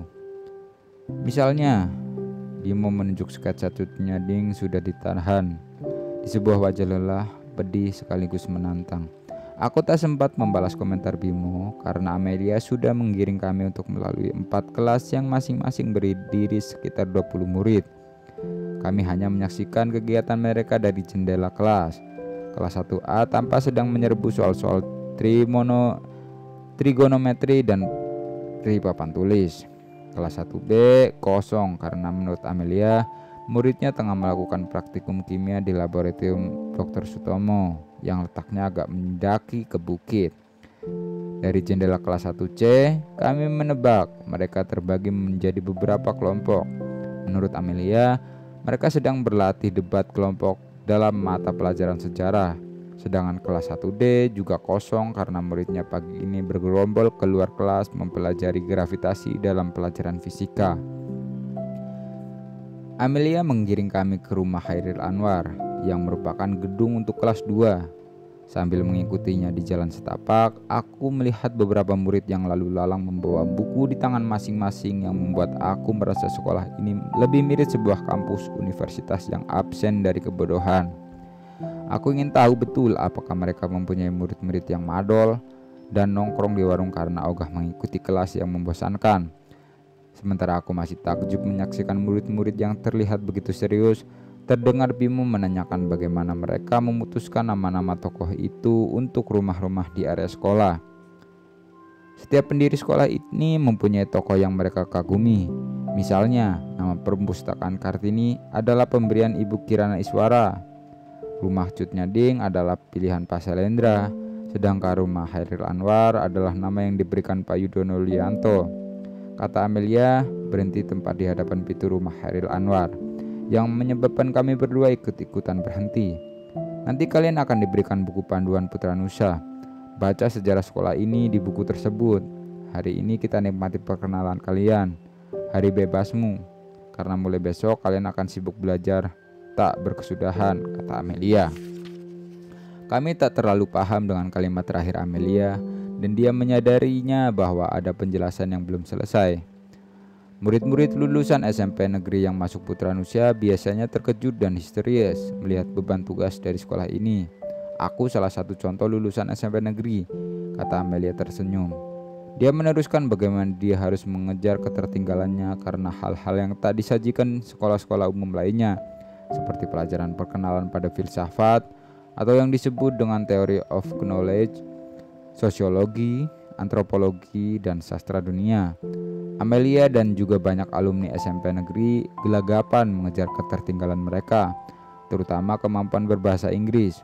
Menurut dia, murid-murid sekolah ini banyak yang bilingual, bukan karena mereka anak orang kaya atau anak diplomat yang menempuh pendidikan di luar negeri, melainkan mereka sangat tekun ikut pelajaran bahasa Inggris di kursus Akademi My English di Jalan Pramuka yang menggeber pesertanya untuk bisa berbahasa Inggris secara aktif maupun tertulis. Kami sudah lama ikut ME, kata Bimo terburu-buru. Alam speak fluently like a native speaker. Bimo kembali mengangkat dirinya sebagai juru bicaraku. Kalau saja yang cerewet itu bukan Bimo, sudah aku plester mulutnya. Amelia tersenyum dan membuka pintu rumah Khairil Anwar sembari menjelaskan bahwa format rumah ini sama dengan rumah Cut Nyading yang menampung 4 ruang kelas, sebuah ruang belajar dan diskusi, dapur kecil dan toilet. Persis sama, kecuali ini. Amelia menunjuk dinding lorong panjang menuju lokasi kelas. Pada dinding lorong itu kami bertemu dengan sketsa wajah Khairil Anwar yang menggunakan tinta hitam. Bimo berhenti agak lama di hadapan sketsa tersebut. Namun lengannya langsung ditarik Amelia agar kami mengikutinya memasuki lorong panjang yang kiri kanannya penuh dengan kutipan puisi Khairil Anwar dengan tulisan yang miring. Yang menarik, larik sajak yang dipilih untuk dipajang di tembok itu adalah kalimat seperti, biar peluru menembus kulitku, aku tetap meradang, menerjang, dan bukan kalimat aku maupun hidup 1000 tahun lagi yang sudah melekat di benak-benak murid SMA yang gemar mengikuti lomba deklamasi. Pada selai poster yang dipasang horizontal, mereka mengutip lirik, hatiku yang tak mau memberi, mampus kau dikoyak-koyak sepi, dari puisi sia-sia, dan barisan bukan kematian benar menusuk kalbu, dari puisi nisan. Hingga aku mau bebas dari segala, dari puisi. Hingga aku mau bebas dari segala, dari puisi merdeka. Baru kali ini aku melihat sebuah sekolah yang sengaja membuat grafiti di dinding bangunannya, meski bentuknya merupakan bait-bait sajak Khairil Anwar yang menjadi bagian dari desain. Terlebih lagi, pilihan kutipan itu menarik hatiku karena mereka, siapapun kurator desain rumah ini, ingin menghindari dari klise. Kita hanya akan mampir ke satu kelas saja ya, yang lainnya kita bisa saksikan melalui jendela kelas saja agar tak terlalu mengganggu, kata Amelia. Jantungku langsung berhenti. Hah? Tidak usah, Mel, biarkan mereka belajar. Bimo melotot seperti menyaksikan adegan horor mendengar ucapan Amelia. Ini pesan Pak Shalendra, jadi aku memutuskan kalian berkenalan dengan kawan-kawan sekelasmu. Amelia langsung mengetuk pintu kelas. Terdengar suara seorang ibu guru mempersilahkan kami masuk. Kami bertiga berdiri di depan pintu menyaksikan sekitar 20-an anak SMA matanya berbinar sekaligus penuh ambisi. Selamat pagi Ibu Retno. Selamat pagi. Ayo masuk Amelia, ajak Alam dan Bimo. Guru yang disebut itu Ibu Retno. Guru yang disebut itu Ibu Retno itu menyebut nama kami dengan nada ramah seolah sudah mengenal kami begitu lama. Bimo berbisik-bisik bertanya, apakah sekolah ini mengadakan konferensi pers ke seluruh sekolah tentang kedatangan kami? Mengapa mereka seolah sudah mengenal siapa kami dan bahkan sudah mengetahui nama kami? Aku tidak menjawab Bimo dan melangkah masuk membuntuti Amelia. Anak-anak, perkenalkan, Bimo Nugroho dan Segara Alam. Mereka berdua murid baru yang nanti akan bergabung di kelas 2A. Belasan pasang mata menatap kami dengan bibir tersenyum dan mata berbinar-binar. Mereka semua mengenakan pakaian bebas, segala warna, celana rok dan jeans, jaket, blazer tipis. Benarkah mereka masih duduk di bangku SMA? Oh, tunggu, ada satu murid lelaki seperti tak peduli, sibuk sendiri dengan catatannya. Dan di sebelahnya, astaga, bukannya itu Lam? Bimo berbisik. Itu Trimula. Aku tersenyum membalas sapaan Tri dari jauh, sementara Amelia menyampaikan bahwa hari ini kami masih menjalani orientasi ringkas bersama. Sebagai ketua kelas, nah kan, betul dugaanku, dia pasti menjabat sebagai ketua kelas. Amelia berharap murid-murid kelas 2A membantu kami sebisanya untuk cepat beradaptasi. Ibu Retno menambahkan penjelasan Amelia dengan suara yang dalam dan kalimat yang ringkas bahwa dia adalah guru civic. Ketika dia menangkap tanda tanya di mataku, Ibu Retno menjelaskan di sekolah ini pelajaran civic menaungi semua pelajaran mengenai hubungan negara atau state, lembaga negara, dan masyarakat. Maka tentu saja apa yang diwajibkan pemerintah seperti pendidikan moral Pancasila juga masuk di bawah naungan payung mata pelajaran ini. Hari ini kita kebetulan sedang membahas apartheid di Afrika Selatan dan pro kontra pemboikotan terhadap negara tersebut, kata Ibu Retno menutup penjelasannya. Belum sempat untuk takjub mendengar keterangan singkat Ibu Retno, Amelia sudah menghalau kami agar meninggalkan kelas. Kami berdua bersalaman dengan Ibu Retno dan menunduk hormat kepada seisi kelas, tanda berterima kasih. Sambil mengatakan kami tak perlu mampir ke rumah host Cokro Aminoto. Karena kelas 3 yang sedang tegang menyiapkan ujian sebaiknya tidak disenggol, Amelia menceritakan. Ibu Retno adalah salah satu guru yang disukai di sekolah itu. Menurut dia, ada beberapa guru favorit lainnya. Tapi dari deretan pengajar kelas 2, Ibu Retno dan Pak Arwin mengajar sastra Indonesia dan Pak Nirwan guru fisika membuat murid-muridnya jatuh cinta pada fisika karena dia mampu membuat mereka memahami fisika sebagai bagian dari keseharian. Serta Pak Abraham guru antropologi sekaligus pengurus rumah Usmar Ismail yang selalu menjadi pembicaraan para murid, saking jagonya dia membahas film-film yang ditayangkan di sekolah. Kami bertiga tiba di depan rumah Usmar Ismail yang terletak agak jauh dari rumah-rumah lainnya, agak menjorok ke gerombolan pepohonan pinus. Seperti bangunan lain, rumah Usmar Ismail juga berdinding bata tanpa plester. Yang membedakan adalah rumah ini berukuran lebih besar dan memiliki 2 lantai. Rumah Usmar Ismail kami anggap sebagai rumah demokrasi. Kami bertemu sebulan sekali membahas isu di sekolah yang harus diselesaikan. Semua murid sekolah Putra Nusa wajib hadir agar mengetahui keputusan baru yang biasanya berdasarkan kesepakatan, kata Amelia. Dengan rasa tak percaya, karena kata demokrasi selalu dianggap sebagai pemikiran barat hasil impor atau cangkulan warga asing, aku masih tak bereaksi sembari tetap membuntuti Amelia yang mengajak kami ke dalam rumah Usmar Ismail. Bimo yang kini berdiri di samping Amelia sudah asik berbincang, sementara aku lebih tertarik dengan serangkaian foto karya Usmar Ismail di dinding lobi dari film Tirta, Darah dan Doa, 6 jam di Jogja, hingga yang sudah kusaksikan di Taman Ismail Marzuki seperti Lewat Jam Malam, Tiga Dara, dan Asrama Dara. Kami mempunyai tim yang menentukan pemutaran film di tiap bulan, kata Amelia seperti memahami minatku. Kadang-kadang kami juga mengundang pembicara tamu untuk berdiskusi film atau teater atau sastra. Kalian juga bisa mengusulkan pembicara bulanan kok, Amelia menjelaskan sambil mempersilahkan Bimo dan aku memasuki auditorium yang sungguh luas. Sebuah panggung dengan lantai kayu berhadapan dengan ratusan kursi ini tampaknya tempat anak-anak SMA Putra Nusa menyaksikan film, pertunjukan panggung, atau mendengar ceramah pembicara tamu. Jumlahnya sekitar 400 kursi. Amelia seolah bisa membaca pertanyaan di benakku, mungkin karena aku terlihat menghitung jumlah kursi di dalam auditorium itu. Kami juga membahas isu internal sebulan sekali, namanya village meeting. Isu internal macam apa yang dibahas di sini? Tanya Bimo sambil mengamati berbagai buku catatan yang disusun dengan rapi di sebuah rak yang melekat pada dinding.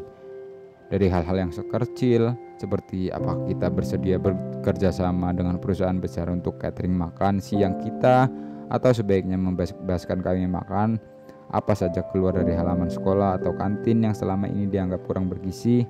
Itu salah satu contoh, Amelia menjelaskan. Kok soal makanan sampai dibahas? Ya, para orang tua mempersoalkan menu sehat. Orang tua kelompok lain tidak berkenan jika kita bekerja sama dengan perusahaan A atau B yang punya kaitan dengan anak-anak pejabat. Ada yang merasa tidak nyaman. Bimo dan aku terdiam. Segalanya terbolak-balik di sekolah ini. Biasanya anak pejabat justru seperti gula yang dikerumuti semut penjilat rasa manis. Aku mulai merasa mungkin Indonesia tidak buruk-buruk amat. Tetapi diskusi di rumah Urs Mahir Ismail juga sering menyentuh hal-hal besar seperti topik sejauh apa kita menjunjung tinggi demokrasi, hanya teori atau biasakah kita praktikkan di sekolah. Jadi, sebagai ketua kelas, kamu dipilih guru atau teman-teman sekelas? Bimo menyela dengan lincah. Kenapa dia jadi penuh senyum setiap kali berbincang dengan Amelia?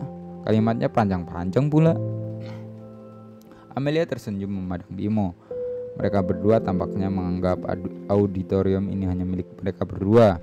Padahal di tembok itu terpanjang lukisan Usmar Ismail yang besar dan seolah menyaksikan kedua remaja itu saling tersenyum. Mungkin aku harus meninggalkan Romeo dan Juliet ini berduaan saja karena aku sama sekali tak berfungsi di sini. Perlahan aku meninggalkan mereka dan melihat control room di lantai atas. Suara Amelia dan Bimo masih terdengar saling bersambut. Coba tebak, pasti dipilih teman-temanmu sekelasmu kan? Dari jauh aku melihat Amelia mengangkat kelima jarinya seperti seorang atlet bola basket, dan Bimo menyambutnya dengan kelima jarinya. Tos. Akhirnya aku memutuskan duduk saja di antara 400 kursi yang menghadap para kursi itu kawan-kawan. Akhirnya aku memutuskan duduk saja di antara 400 kursi dan menganggap para kursi itu kawan-kawan yang menemaniku sambil memandang panggung yang menurut Amelia sudah menampung berbagai acara. Lomba debat, pembacaan puisi, tari modern, pemutaran film, dan paling menarik adalah village meeting. Bimo, aku dengar sahabatmu itu punya photographic memory. Amelia bertanya pada Bimo sambil berjalan perlahan menyusulku dan ikut-ikutan duduk di sebelah kananku. Tidakkah mereka tahu aku sedang memberi mereka ruang untuk berduaan? Oh, sangat betul, itu betul sekali. Bimo menyambut dengan nada bangga dan membuntuti Amelia sembari duduk di samping kiriku. Kamu tinggal pencet saja pertanyaan apapun. Semua isi ensiklopedia akan keluar dari mulutnya. Keduanya sungguh kompak seperti sedang berteater, berinteraksi tanpa mempedulikan aku. Dia harus masuk tim cerdas tangkas. Apa itu cerdas tangkas? Semacam cerdas cermat di TVRI, tapi ini proses seleksi kami di sekolah. Maklum, semua murid ingin berprestasi mengalahkan sekolah lain. Bimo melirik ke arahku dan aku sudah paham dengan pandangannya. Sejak kecil kami sudah terbiasa untuk selalu menunduk dan berusaha untuk tak terlalu disorot. Problemnya, sejak kecil pula aku selalu saja terlibat perkelahian dengan bangsat-bangsat semacam Irwan dan Denny Perdana, sehingga mau tak mau guru-guru hingga kepala sekolah mengenal kami.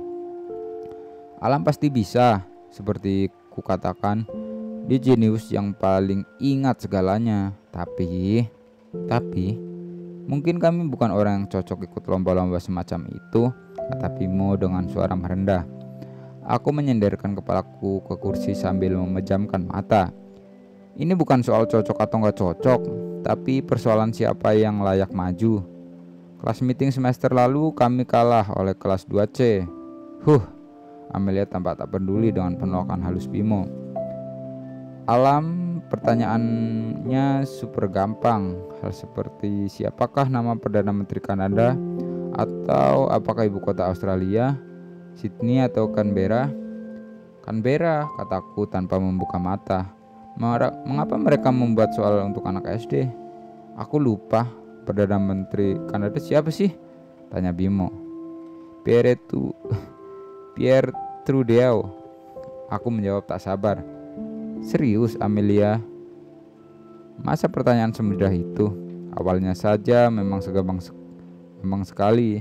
Sekitar 3 atau 4 pertanyaan akan super gampang dan bisa dijawab anak SMP agar suasana hangat dan penuh tepukan meriah. Tetapi makin lama soal yang diajukan semakin rumit, apalagi pertanyaan fisika atau kimia atau sastra. Amelia berdiri. Sudahlah, kamu harus mewakili kelas 2A untuk bisa menghajar kelas 2C. Amelia seperti sudah menentukan nasibku dan memberi kode agar kami juga berdiri mengikutinya. Kami sudah tiba di foyer rumah perintis, di mana Arini sudah menanti. Aku harus kembali ke kelas. Amelia mengecek jam tangan di pergelangan kirinya dan memberi beberapa instruksi kepada Arini untuk membantu kami mengisi formulir mata pelajaran pilihan, tugas sosial, dan ekstrakurikuler.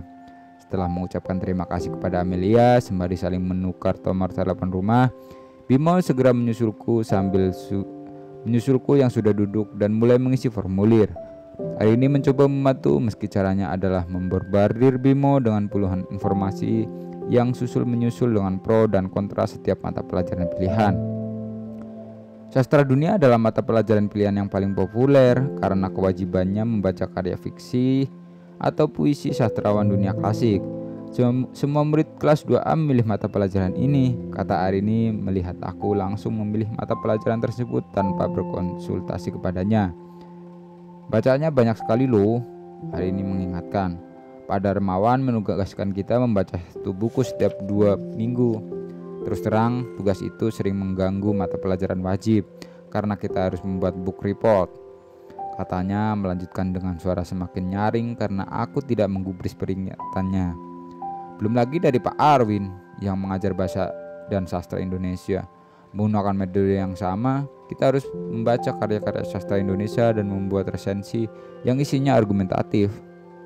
Aku hanya mendengarkan sekilas saja karena Arini berbicara seperti seorang guru BP, tanpa henti, tanpa titik koma.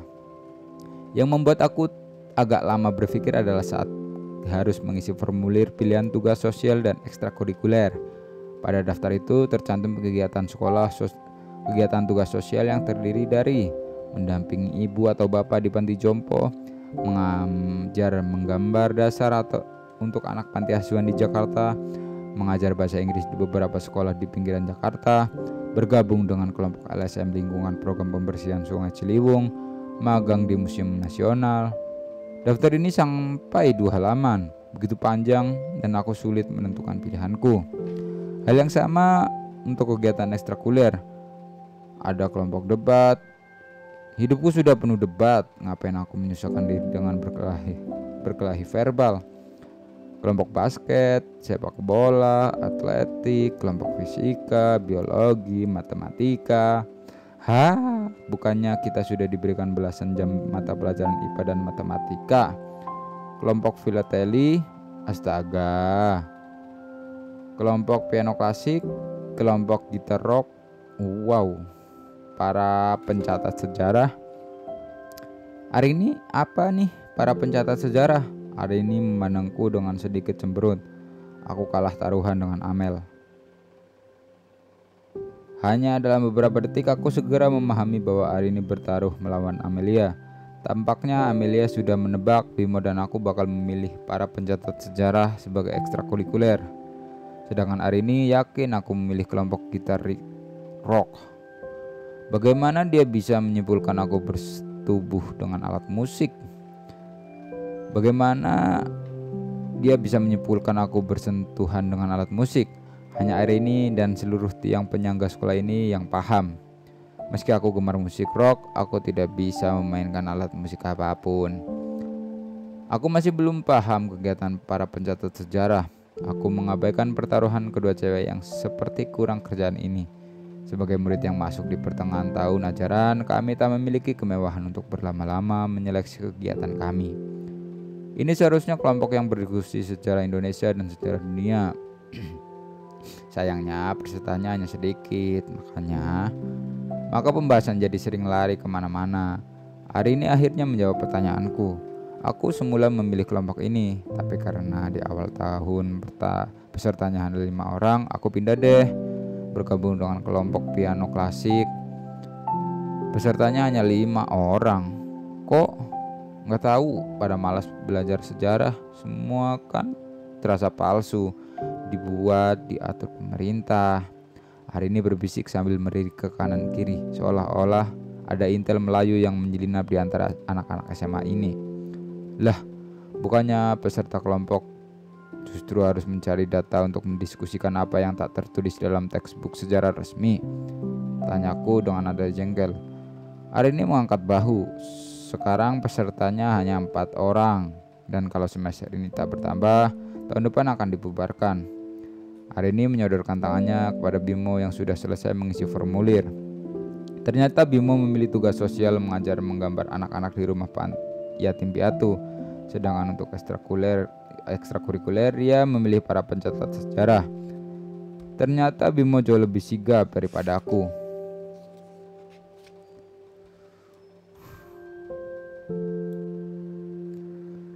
Sampai 3 hari pertama kami di SMA Putra Nusa, aku masih ragu untuk bergabung dengan tugas sosial ataupun ekstrakurikuler yang terlalu banyak pilihan itu. Sejak kecil, hidup kami tak pernah dihadapkan dengan pilihan yang menyenangkan. Yukenanga, Yubulan, dan aku selalu saja harus menghadapi dan mencoba bertahan dengan apa saja yang menerjang hidup kami. Kata memilih adalah sebuah kemewahan bagi kami, sehingga ketika aku dihadapkan pada pilihan untuk mata pelajaran atau pilihan ekstrakurikuler, aku merasa linglung. Maka pada hari pertama aku sibuk memfokuskan diri pada mata pelajaran SMA Putra Nusa yang lebih maju daripada SMA negeri. Baik Bimo dan aku sama-sama harus mengejar 3 atau 4 bab setiap diktat dari setiap mata pelajaran wajib yang dasar seperti bahasa Indonesia, bahasa Inggris, matematika, fisika, kimia, sifik, biologi. Mengejar ketertinggalan sebetulnya bukan sesuatu yang menyulitkan, tetapi beberapa mata pelajaran pilihan. Hal yang absen di semua sekolah negeri di Indonesia menjadi beban berikutnya. Filsafat dasar, pengantar antropologi, ekonomi dasar, sastra dunia yang mengesankan bisa dibaca dan dinikmati sembari rebahan. Ternyata justru pelajaran-pelajaran semacam itu yang memakan waktu dan tenaga dibanding menyelesaikan tugas matematika, kimia, atau fisika. Setelah aku membaca daftar novel dan antologi puisi yang sudah harus dibaca, karena mereka sudah memulainya sejak semester lalu, aku mulai merasa menyesal karena mengabaikan berita hari ini. Tetapi pada hari keempat, akhirnya aku terpaksa memutuskan pilihanku untuk ekstrakurikuler. Itu semua gara-gara sebuah drama politik yang tak pernah kuduga bisa muncul secepat itu. Begini ceritanya.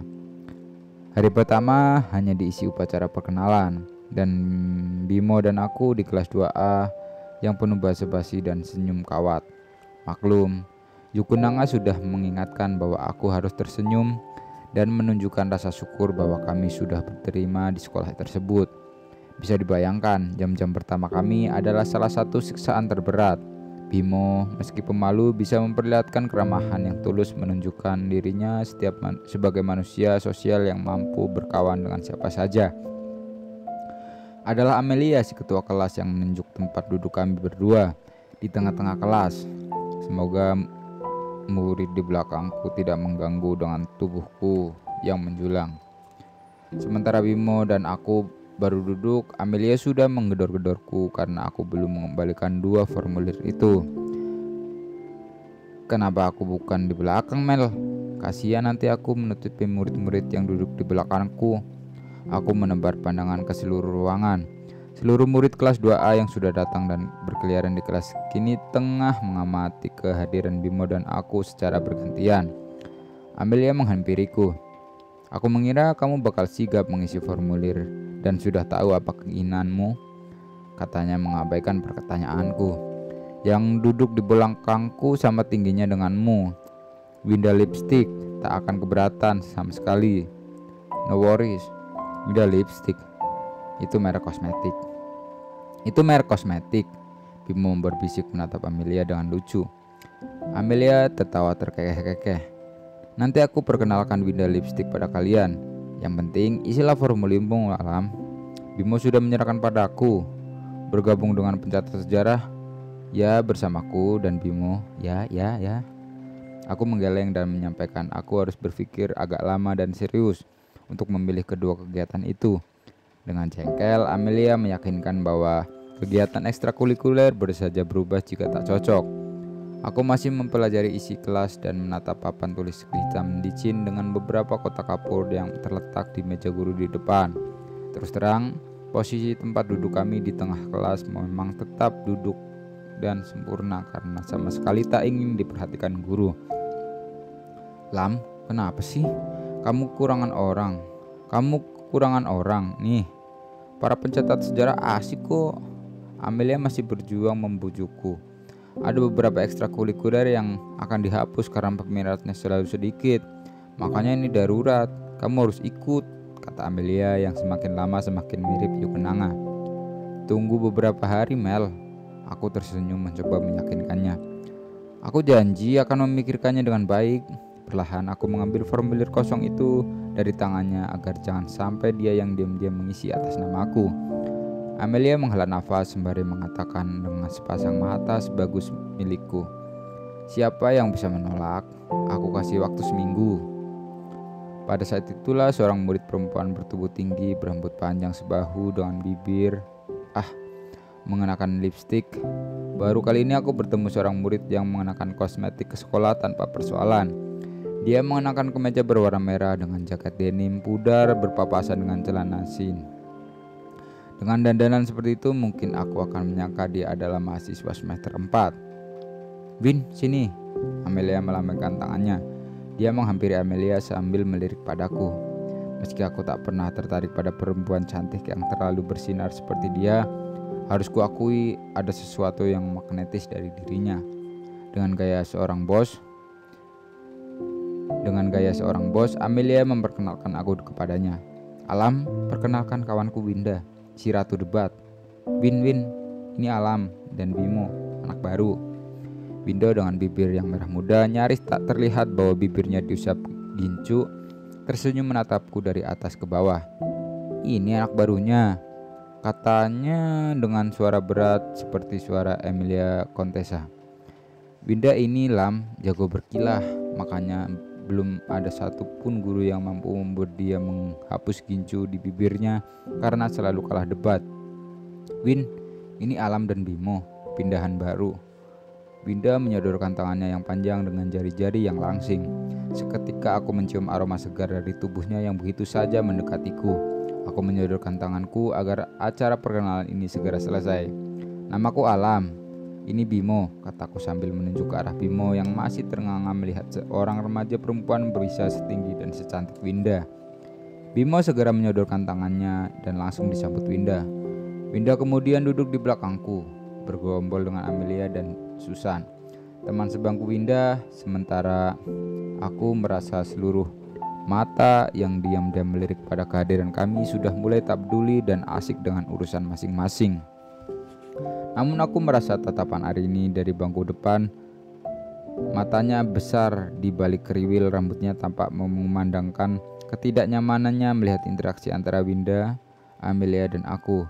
Tetapi aku tak sempat menganalisa wajah cemberut Arini karena perhatianku tertuju pada Trimula yang baru saja datang dengan tas kulit selempang. Tri tampak gembira melihat Bimo dan aku duduk di kelas. Wah, ini dia duo paling keren. Trimula langsung menyalami dan memeluk kami dengan gembira. Asik, kalian duduk sederet denganku, katanya sambil meletakkan tasnya di bangkunya. Sudah setahun tak bertemu dengan Tri, aku menyadari bahwa Bimo dan aku tak pernah mencari tahu kemana dia pergi. Tiba-tiba saja dia tumbuh lebih tinggi dan entah bagaimana sekolah ini tetap menyulapnya menjadi lelaki yang lebih percaya diri, lebih ganteng dan kacamatanya pun tampak lebih modis. Waktu aku mendengar dari Amelia bahwa ada 2 murid baru bernama Bimo dan Alam yang akan bergabung dengan kelas ini, wow, kenapa? Of course, I was happy. Gokil, dia menyambar bahu Bimo yang menepuk-menepuknya. Ternyata Trimula yang terkadang gugup dan selalu harus berpikir untuk memulai kalimat itu sudah mulai seperti anak-anak Menteng dan Kebayoran yang mencampur aduk bahasa Prokem dengan bahasa Inggris. Belum sempat aku ikuti menyambut reuni ini, seorang remaja lelaki yang bertumbuh sedang, berambut lurus, menyandang ransel kanvas biru yang sudah pudar, mengenakan jeans dan kemeja warna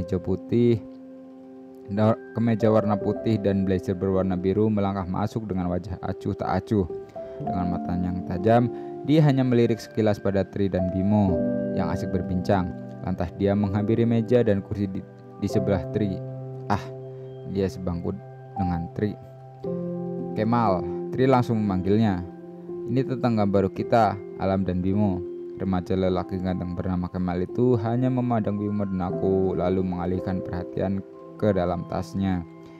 Dia mengambil sebuah novel berjudul 1984 karya George Orwell dan diktat sastra dunia yang kemarin dibawa-bawa Amelia dan Arini. Hanya beberapa detik kemudian, seorang lelaki dewasa berkelebat begitu saja masuk sambil membawa beberapa buah buku. Pelajaran pertama adalah sastra dunia. Artinya, lelaki yang bergerak seperti angin itu adalah Pak Darmawan. Baru kali ini aku melihat seorang guru yang agak gondrong dan berkacamata dengan bingkai hitam, mengenakan kemeja lengan panjang putih yang dilipat hingga siku dan celana jeans biru. Pak Darmawan lebih cocok menjadi aktor. Mungkin dia tidak setampan Roy Martin yang bermain bagus dalam film Badai Pasti Berlalu dan Cintaku di Kampus Biru. Nanti aku tilap petamak di bulan untuk menyaksikan film itu lagi. Tetapi untuk menjadi guru yang membahas tentang sastra distopia di depan kelas, aku bisa membayangkan betapa semua murid bakal terserap padanya, termasuk cewek-cewek. Lihatlah Amelia dan Arini yang mendadak tertib di bangku paling depan dan segera mengeluarkan novel 1984 dari tas mereka masing-masing. Jadi, mengapa Orwell mempunyai pandangan yang kelam terhadap masa depan manusia? Katanya sambil mengangkat novel di depan kelas. Telunjuk Arini langsung menembak udara dengan gegap gempita. Pak Darmawan malah mengabaikan telunjuk itu dan menebar pandangan ke seluruh kelas. Dia justru tertarik pada kami berdua. Astaga, aku baru ingat, kami adalah dua makhluk baru di kelas ini. Siapakah kalian? Pak Darmawan membuka buku presensi dan entah bagaimana Bimo dan aku menunduk secara serempak. Maaf Pak, terdengar suara ketua kelas Amelia. Ini dua murid baru pindahan. Betul. Pak Darmawan mengecek buku berisi daftar nama itu sambil melepas kacamatanya. Ada notes Pak Salendra yang mana Bimo Nugroho. Bimo mengangkat tangan kanannya. Pak Darmawan mengangguk dan kamu Segara Alam. Aku mengangguk. Pak Darmawan mendekati kami. Have you read Orwell's work, Segara? Loh, kok jadi pindah ke bahasa Inggris? Sebentar, ini sedang bertanya kepadaku. Segara Alam? Iya, sudah Pak. When I ask you in English, I expect you to reply in English. It's worth it? Yes sir, I have. Which one?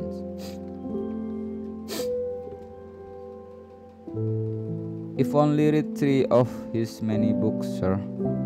Animal Farm,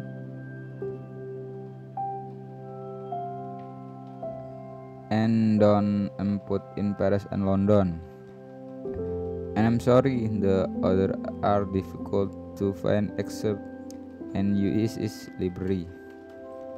Don't be sorry, Pak Darmawan tersenyum kecil. Many of the students have to even finish reading my assessment. 3 books, that's amazing. Terdengar geremangan satu kelas. Pak Darmawan berjalan mendekati bangku kami. Sekarang coba jawab pertanyaan pertama saya tadi. Mengapa George Orwell mempunyai pandangan kelam terhadap masa depan manusia? Aku terdiam karena tidak tahu apakah harus menggunakan bahasa Indonesia atau Inggris. Saya rasa karena dia ingin memberi pertanyaan tentang bahayanya totalitarianisme. Aku menjawab berhati-hati. Pak Darmawan tampak puas dan berjalan kembali menuju papan tulis, lalu menulis istilah totalitarisme dan mulai menjelaskan arti kata tersebut. Ia juga membahas bagaimana Orwell mendeskripsikan kata totalitarianisme sebagai kata kerja dengan suasana kehidupan dan kekuatan absolut sebuah partai dalam negara.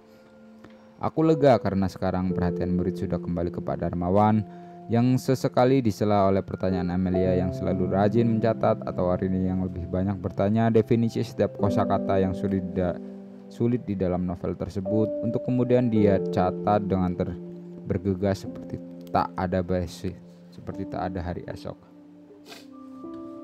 Ada pertanyaan dari yang lain di luar Amelia dan Arini? Pak Darmawan bertanya dengan nada menyindir setelah papan tulis penuh dengan istilah politik dan nama-nama tokoh dalam novel. Winston, Julia, O'Brien, Oceania, Big Brother, Talk Police, Newspeak. Kali ini Kemal mengangkat tangan dan bertanya dengan suara yang dalam. Mengapa novel George Orwell ini selalu menjadi contoh dalam setiap pembahasan sastra bertema distopia? Bukankah novel Brave New World sudah lahir terlebih dahulu? Pak Darmawan tersenyum dan menatap seluruh kelas yang hanya berisi 25 murid itu.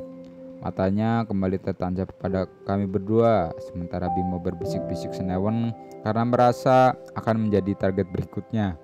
Belum apa-apa, butir-butir keringatnya sebesar kacang hijau sudah meleleh di wajahnya.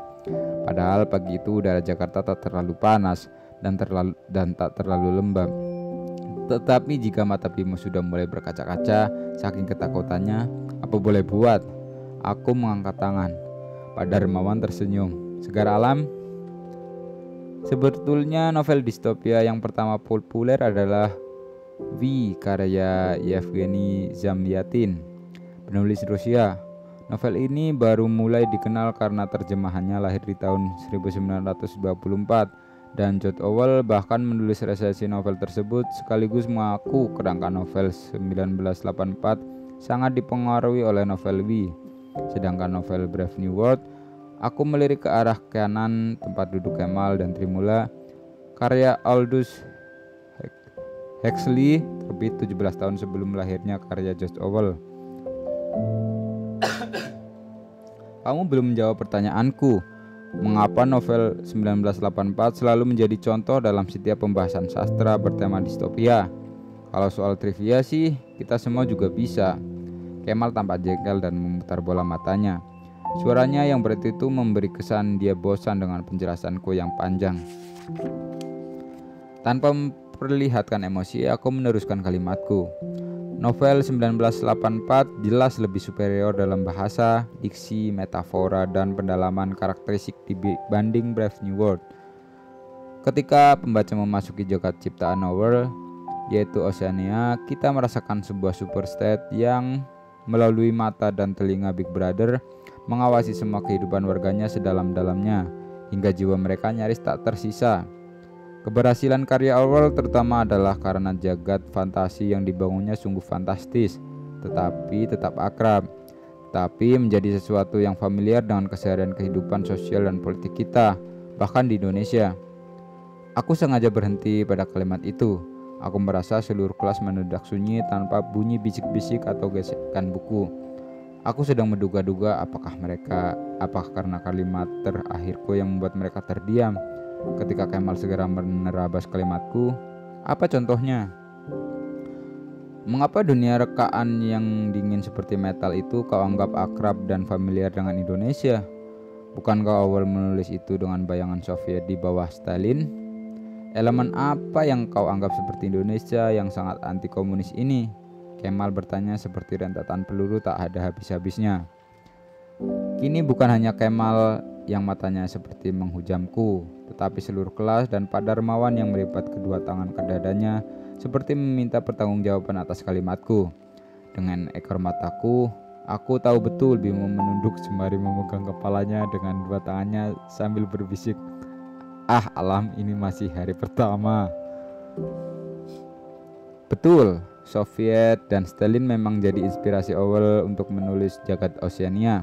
Tetapi membaca 1984 jangan terjebak oleh ideologi atau isme. Kita harus melihat bagaimana Orwell menggunakan referensi yang ternyata memang dipraktikkan di banyak negara yang memimpinnya diktatorial.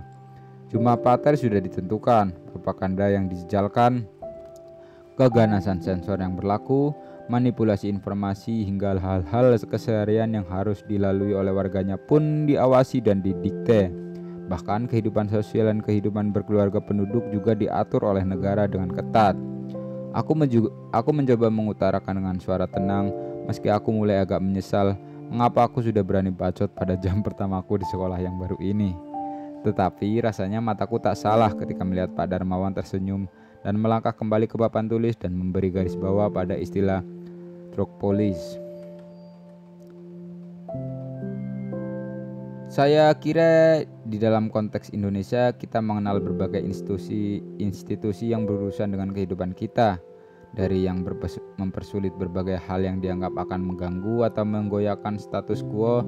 Misalnya pemerintah kita nyaris tanpa kritik, DPR sulit berfungsi, pilar keempat pemerintahan yang bernama pers sulit bernafas tanpa ancaman ditutup. Setiap kegiatan kita harus punya izin mendirikan surat kabar atau majalah berita, izin unjuk rasa, izin berkumpul lebih dari 5 orang, izin mempertunjukkan, izin untuk memproduksi sebuah film, dan seterusnya. Itu semua bukan karena ingin membangun tata aturan yang rapi, melainkan karena keinginan kontrol yang tak terbatas, kata Pak Darmawan sambil mengangguk memandangku dan Kemal. Kemal tampak ingin melanjutkan argumen, tetapi Pak Darmawan sudah menulis tugas di papan tulis. Tulis 2 halaman pendapat kalian tentang tokoh Winston Smith dan perubahan karakteristiknya pada akhir novel.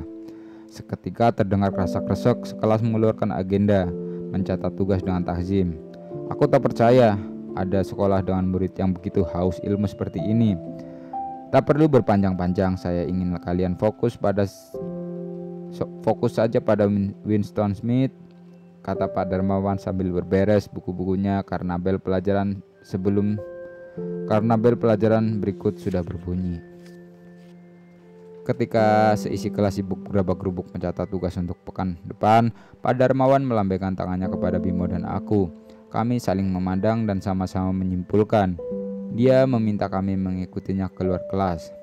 Ibu Nuri menitip pesan agar kalian mampir ke rumah perintis. Ada 1-2 formulir lagi yang harus kalian isi. Waktu istirahat saja ya. Kami mengangguk-angguk. Formulir lagi. Hobi banget dengan formulir. Ruang kerja Ibu Nuri mungkin tidak pernah lebih besar dari kamar Jukenanga. Bedanya kamar kerja Ibu Nuri penuh dengan ratusan folder, map, dan buku-buku, seperti meja para staf rumah perintis lainnya. Di meja Ibu Nuri juga terdapat mesin Tik Brother berwarna hijau tua. Di samping meja terdapat gelas dengan foto seorang anak perempuan kecil, sudah pasti itu anaknya, berisi pena, pensil, dan penggaris. Mungkin usianya di awal 40 tahunan. Menilik dari warna ubahnya yang sayup-sayup melintang di antara tumpukan rambut ikalnya yang disisir ke belakang. Matanya di balik kacamata langsung membesar dan bibirnya tersenyum ketika kami muncul di depan pintu kamar kerjanya. Dia mempersilahkan kami berdua untuk duduk di hadapannya, sementara dia sibuk mencari 2 lembar map yang kemudian diberikan kepada Bimo dan aku. Saya berjanji ini formulir terakhir yang harus kalian isi, katanya dengan nada dan wajah meminta maaf. Kami segera mengangguk dan berkali-kali mengucapkan tak mengapa. Ibu Nuri kubayangkan persis seperti fungsi Ibu Anita di SMA kami sebelumnya, yang memiliki otoritas bagi administrasi dan arsip milik murid, guru, staf, dan sekolah secara keseluruhan. Dia membuka map yang sudah diberikan kepadaku dan menunjuk pada halaman pertama formulir. Jadi, Segar Alam, ini pertanyaan biasa. Nama, tempat, tanggal lahir, dan seterusnya. Bimo juga. Nah, di halaman 2 ini, Ibu Nuri membuka lembaran kedua dan menunjukkan ke bagian tengah halaman. Ini pertanyaan yang agak invasif, yang menyulitkan kami sebagai pihak sekolah. Namun ini sesuatu yang diwajibkan oleh pemerintah. Ibu Nuri mengucapkan kalimat itu dengan nada jengkel. Aku mengikuti jarinya dan membaca kalimat. Nama ayah, tempat tanggal lahir, pekerjaan ayah. Nama ibu, tempat tanggal lahir, pekerjaan ibu. Pernahkah ayah terlibat dalam organisasi terlarang? Jika pernah, sebutkan nama organisasi. Pernahkah ibu terlibat dalam organisasi terlarang? Jika pernah, sebutkan nama organisasi. Mataku terasa kabur, entah tertutup oleh kabut atau air mata atau kemarahan. Aku juga bisa merasakan Bimo yang mendadak gemetar dan gugup. Pada hari pertama kami di SMA Putra Nusa, kami sudah menghadapi pertanyaan abadi soal identitas kami. Ternyata kecurigaanku beralasan. Tak mungkin hidup di pojok Indonesia manapun tak diutak-atik soal sejarah keluarga. Tak mungkin kami bisa hidup dengan tenang dan fokus pada akademis saja. Tak mungkin ada institusi pendidikan yang sempurna. Identitas kami sebagai anak tahanan politik akan selalu menjadi bayang-bayang hitam yang membuntuti kami hingga akhir hayat. Tetapi aku tak ingin berlama-lama duduk di sana karena Ibu Nuri tak menyadari bahwa formulir sialan itu sudah membuat Bimo dan aku mendadak sukar bicara. Ibu Nuri hanya menjalankan tugasnya sebagai seorang pekerja di sekolah ini. Aku menutup map menyalami Ibu Nuri. Bimo ikut-ikutan berdiri sehingga tubuhnya terlihat nyaris tanpa nyawa dan wajahnya sudah pucat. Malam itu aku membahas persoalan ini bersama Ibu Yukenanga, Ibu Bulan, Om Aji, dan Tante Retno di meja makan. Sementara Bimo akhirnya harus menerima jalan keluar dari ibunya. Pak Prakosa dan ibunya berniat mengunjungi sekolah keesokan harinya tanpa memberitahu eksistensi Om Nugroho sebagai ayah kandung Bimo. Aku tak tahu bagaimana menanggapi cerita Bimo karena selama ini kami sangat membenci Pak Prakosa yang gemar menyiksa Bimo. Tapi saat ini aku dipaksa memikirkan nasibku sendiri. Om Aji yang mencoba mencari informasi dari beberapa kawannya yang menyampaikan bahwa ternyata pemerintah sedang menyusun aturan yang akan dikeluarkan selambat-lambatnya tahun depan. Ini menambah mimpi buruk para keluarga Tapol. Kami semua sudah mendapatkan hantu penelitian khusus. Mereka meringankan dengan istilah litsus yang mengatur penyaringan dan pembersihan aparatur negara. Tetapi sekaligus listus tampaknya semakin menyebar ke masyarakat, bahkan ke anak-anak sekolah. Kawan Om Aji mengatakan aturan itu sementara disebut sebagai bersih diri atau bersih lingkungan. Bersih diri tentu saja untuk mereka yang pernah ditahan di Pulau Guru atau Pulau Nusa Kambangan atau penjara mana saja karena dituduh terlibat secara langsung atau mengetahui gerakan G30S, atau mereka adalah anggota resmi PKI atau anggota lainnya yang dianggap berkaitan dengan PKI. Sementara bersih lingkungan adalah kegiatan yang akan menimpa para keturunan Tapol seperti Bimo dan aku. Saking takjubnya, aku tak bisa berkata apapun. Segumpal batu menyekat tenggorokanku, sementara Bimo hanya memandang lantai. Menurut Om Aji, formulir yang harus kami isi itu memang baru didistribusikan ke seluruh sekolah negeri maupun swasta di Indonesia tahun ini. Itu adalah langkah pertama pemerintah menuju berlakunya kebijakan untuk membersihkan unsur-unsur komunisme sampai ke akar-akarnya. Dan yang mereka anggap akar itu adalah seluruh keturunan Tapol meski kami lahir bertahun-tahun setelah tragedi 1965. Om Aji bukannya pasal yang Om Aji memang sudah mengetahui identitas keluarga kita dan keluarga Bimo. Ibu Bulan masih mencoba memetakan persoalan. Betul Bulan, tetapi dia sudah mengingatkan sejak awal. Seprogresif apapun, tak berani sekolah itu tak tersentuh monitor pemerintah. Dia tetap menyarankan agar kita tetap low profile. Jangan aneh-aneh, jangan terlalu menonjol. Hanya saya tak menyangka aksi bersih-bersih sudah dimulai tahun ini. Yang saya dengar, kebijakan ini baru akan resmi diberlakukan tahun depan. Om Aji menghela nafas berat. Om Aji menceritakan di tempat kerjanya di seluruh pabrik dan ban swasta, formulir seperti ini juga sudah mulai dibagikan. Tetapi karena Om Aji sejak awal sudah menggunakan KTP yang mengabaikan nama keluarga Suryo, maka sejauh ini Om Aji merasa aman-aman saja. Untuk beberapa menit suasana hening dan penuh keresahan.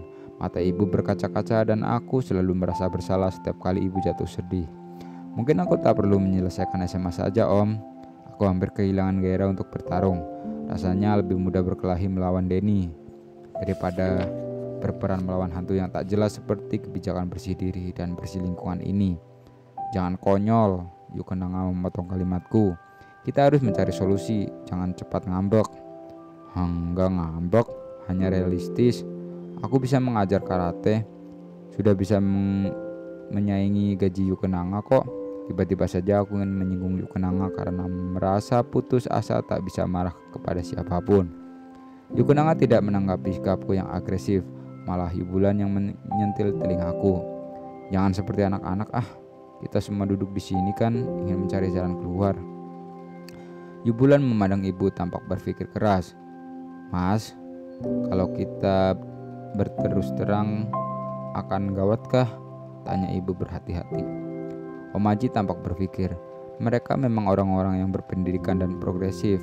Prinsip mereka kan inklusif, tidak mendiskriminasi. Tetapi kalau sudah ditekan pemerintah, bisa saja mereka terpaksa berkompromi dengan pemerintah. Posisi alam dan kita semua akan berbahaya. Kami semua terdiam, menghela nafas, putus asa. Tiba-tiba keluar dari mulut Tante Retno yang menyampaikan pada Om Aji, Mas, bagaimana kalau alam mengisi namamu sebagai ayah? Toh selama ini alam memang tak pernah menggunakan nama Mas Hananto kan? Hah? Aku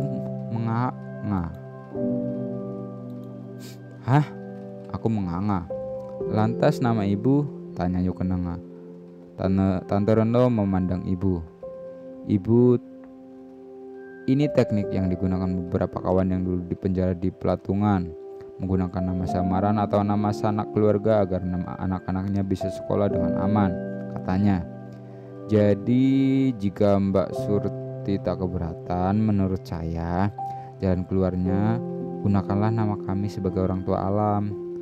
Tapi kan Pak Salendra sudah tahu bahwa ibu adalah orang tua alam. Yubulan bertanya. Pak Salendra, Ibu Kenanga dan Pak Yudono akan paham. Itu juga yang dilakukan Pak Yudono di kantornya yang menampung Tapol dan anak-anak Tapol sebagai kartawan, kata Om Aji tersenyum lega. Merasa ada jalan keluar. Bagaimana kalian sepakat? Aku sendiri sebetulnya tidak bersih di mata pemerintah karena abangku eksil. Tapi rasanya ini masih lebih baik karena kalau ada apa-apa aku bisa menghadapi mereka. Sementara Yukenanga dan Yubulan masih terkesima dengan jalan keluar itu. Ibu malah langsung memeluk Tante Retno sambil bersibah air mata. Ini jalan keluar absurd. Tetapi aku menyadari ternyata memang itulah solusi yang sering digunakan keluarga-keluarga Tapol. Om atau tante atau Ua atau Pak Ade atau Pak Le menjadi ayah dan ibu sebagai formalitas agar pendidikan dan karir mereka tidak diotak-atik oleh operasi sapu bersih. Pada hari keempat di Putra Nusa, aku menghampiri Amelia. Saat itu aku menyatakan kepadanya aku akan bergabung dengan ekstrakurikuler para pencatat sejarah. Amelia tersenyum. Akhirnya, apa yang membuatku memutuskan bergabung? Membuatmu memutuskan bergabung? Aku memandang Amelia. Karena saat itu aku belum bisa percaya pada siapapun, aku hanya mau menjawab dalam hati. Amelia, aku membayangkan pada saat setiap bayi lahir, para malaikat turun di suatu pagi dan mencium ubun-ubun sang bayi. Semula aku percaya, seorang bayi yang baru saja lahir adalah makhluk suci tanpa dosa yang meluncur ke dunia dengan bakal ciuman malaikat pada ubun-ubunnya. Harum bunga mawar dan untian doa-doa orang tuanya. Tetapi Amelia, aku salah. Ternyata banyak sekali bayi yang lahir dengan dosa. Dosa itu mengalir di dalam darah, terpatri di dahinya, bahwa untuk selamanya dia terlahir sebagai putra atau putri ayah yang terkutuk. Maka sejak bayi hingga dewasa, dosa itu akan selalu ditenteng kemana-mana. Itu semua tak terucapkan, kata pada Amelia. Aku hanya mengatakan karena aku ingin mempelajari segala hal yang compang-camping di negeri ini. Karena aku ingin belajar tentang identitas kita. Karena itu aku perlu menyusuri sejarah Indonesia.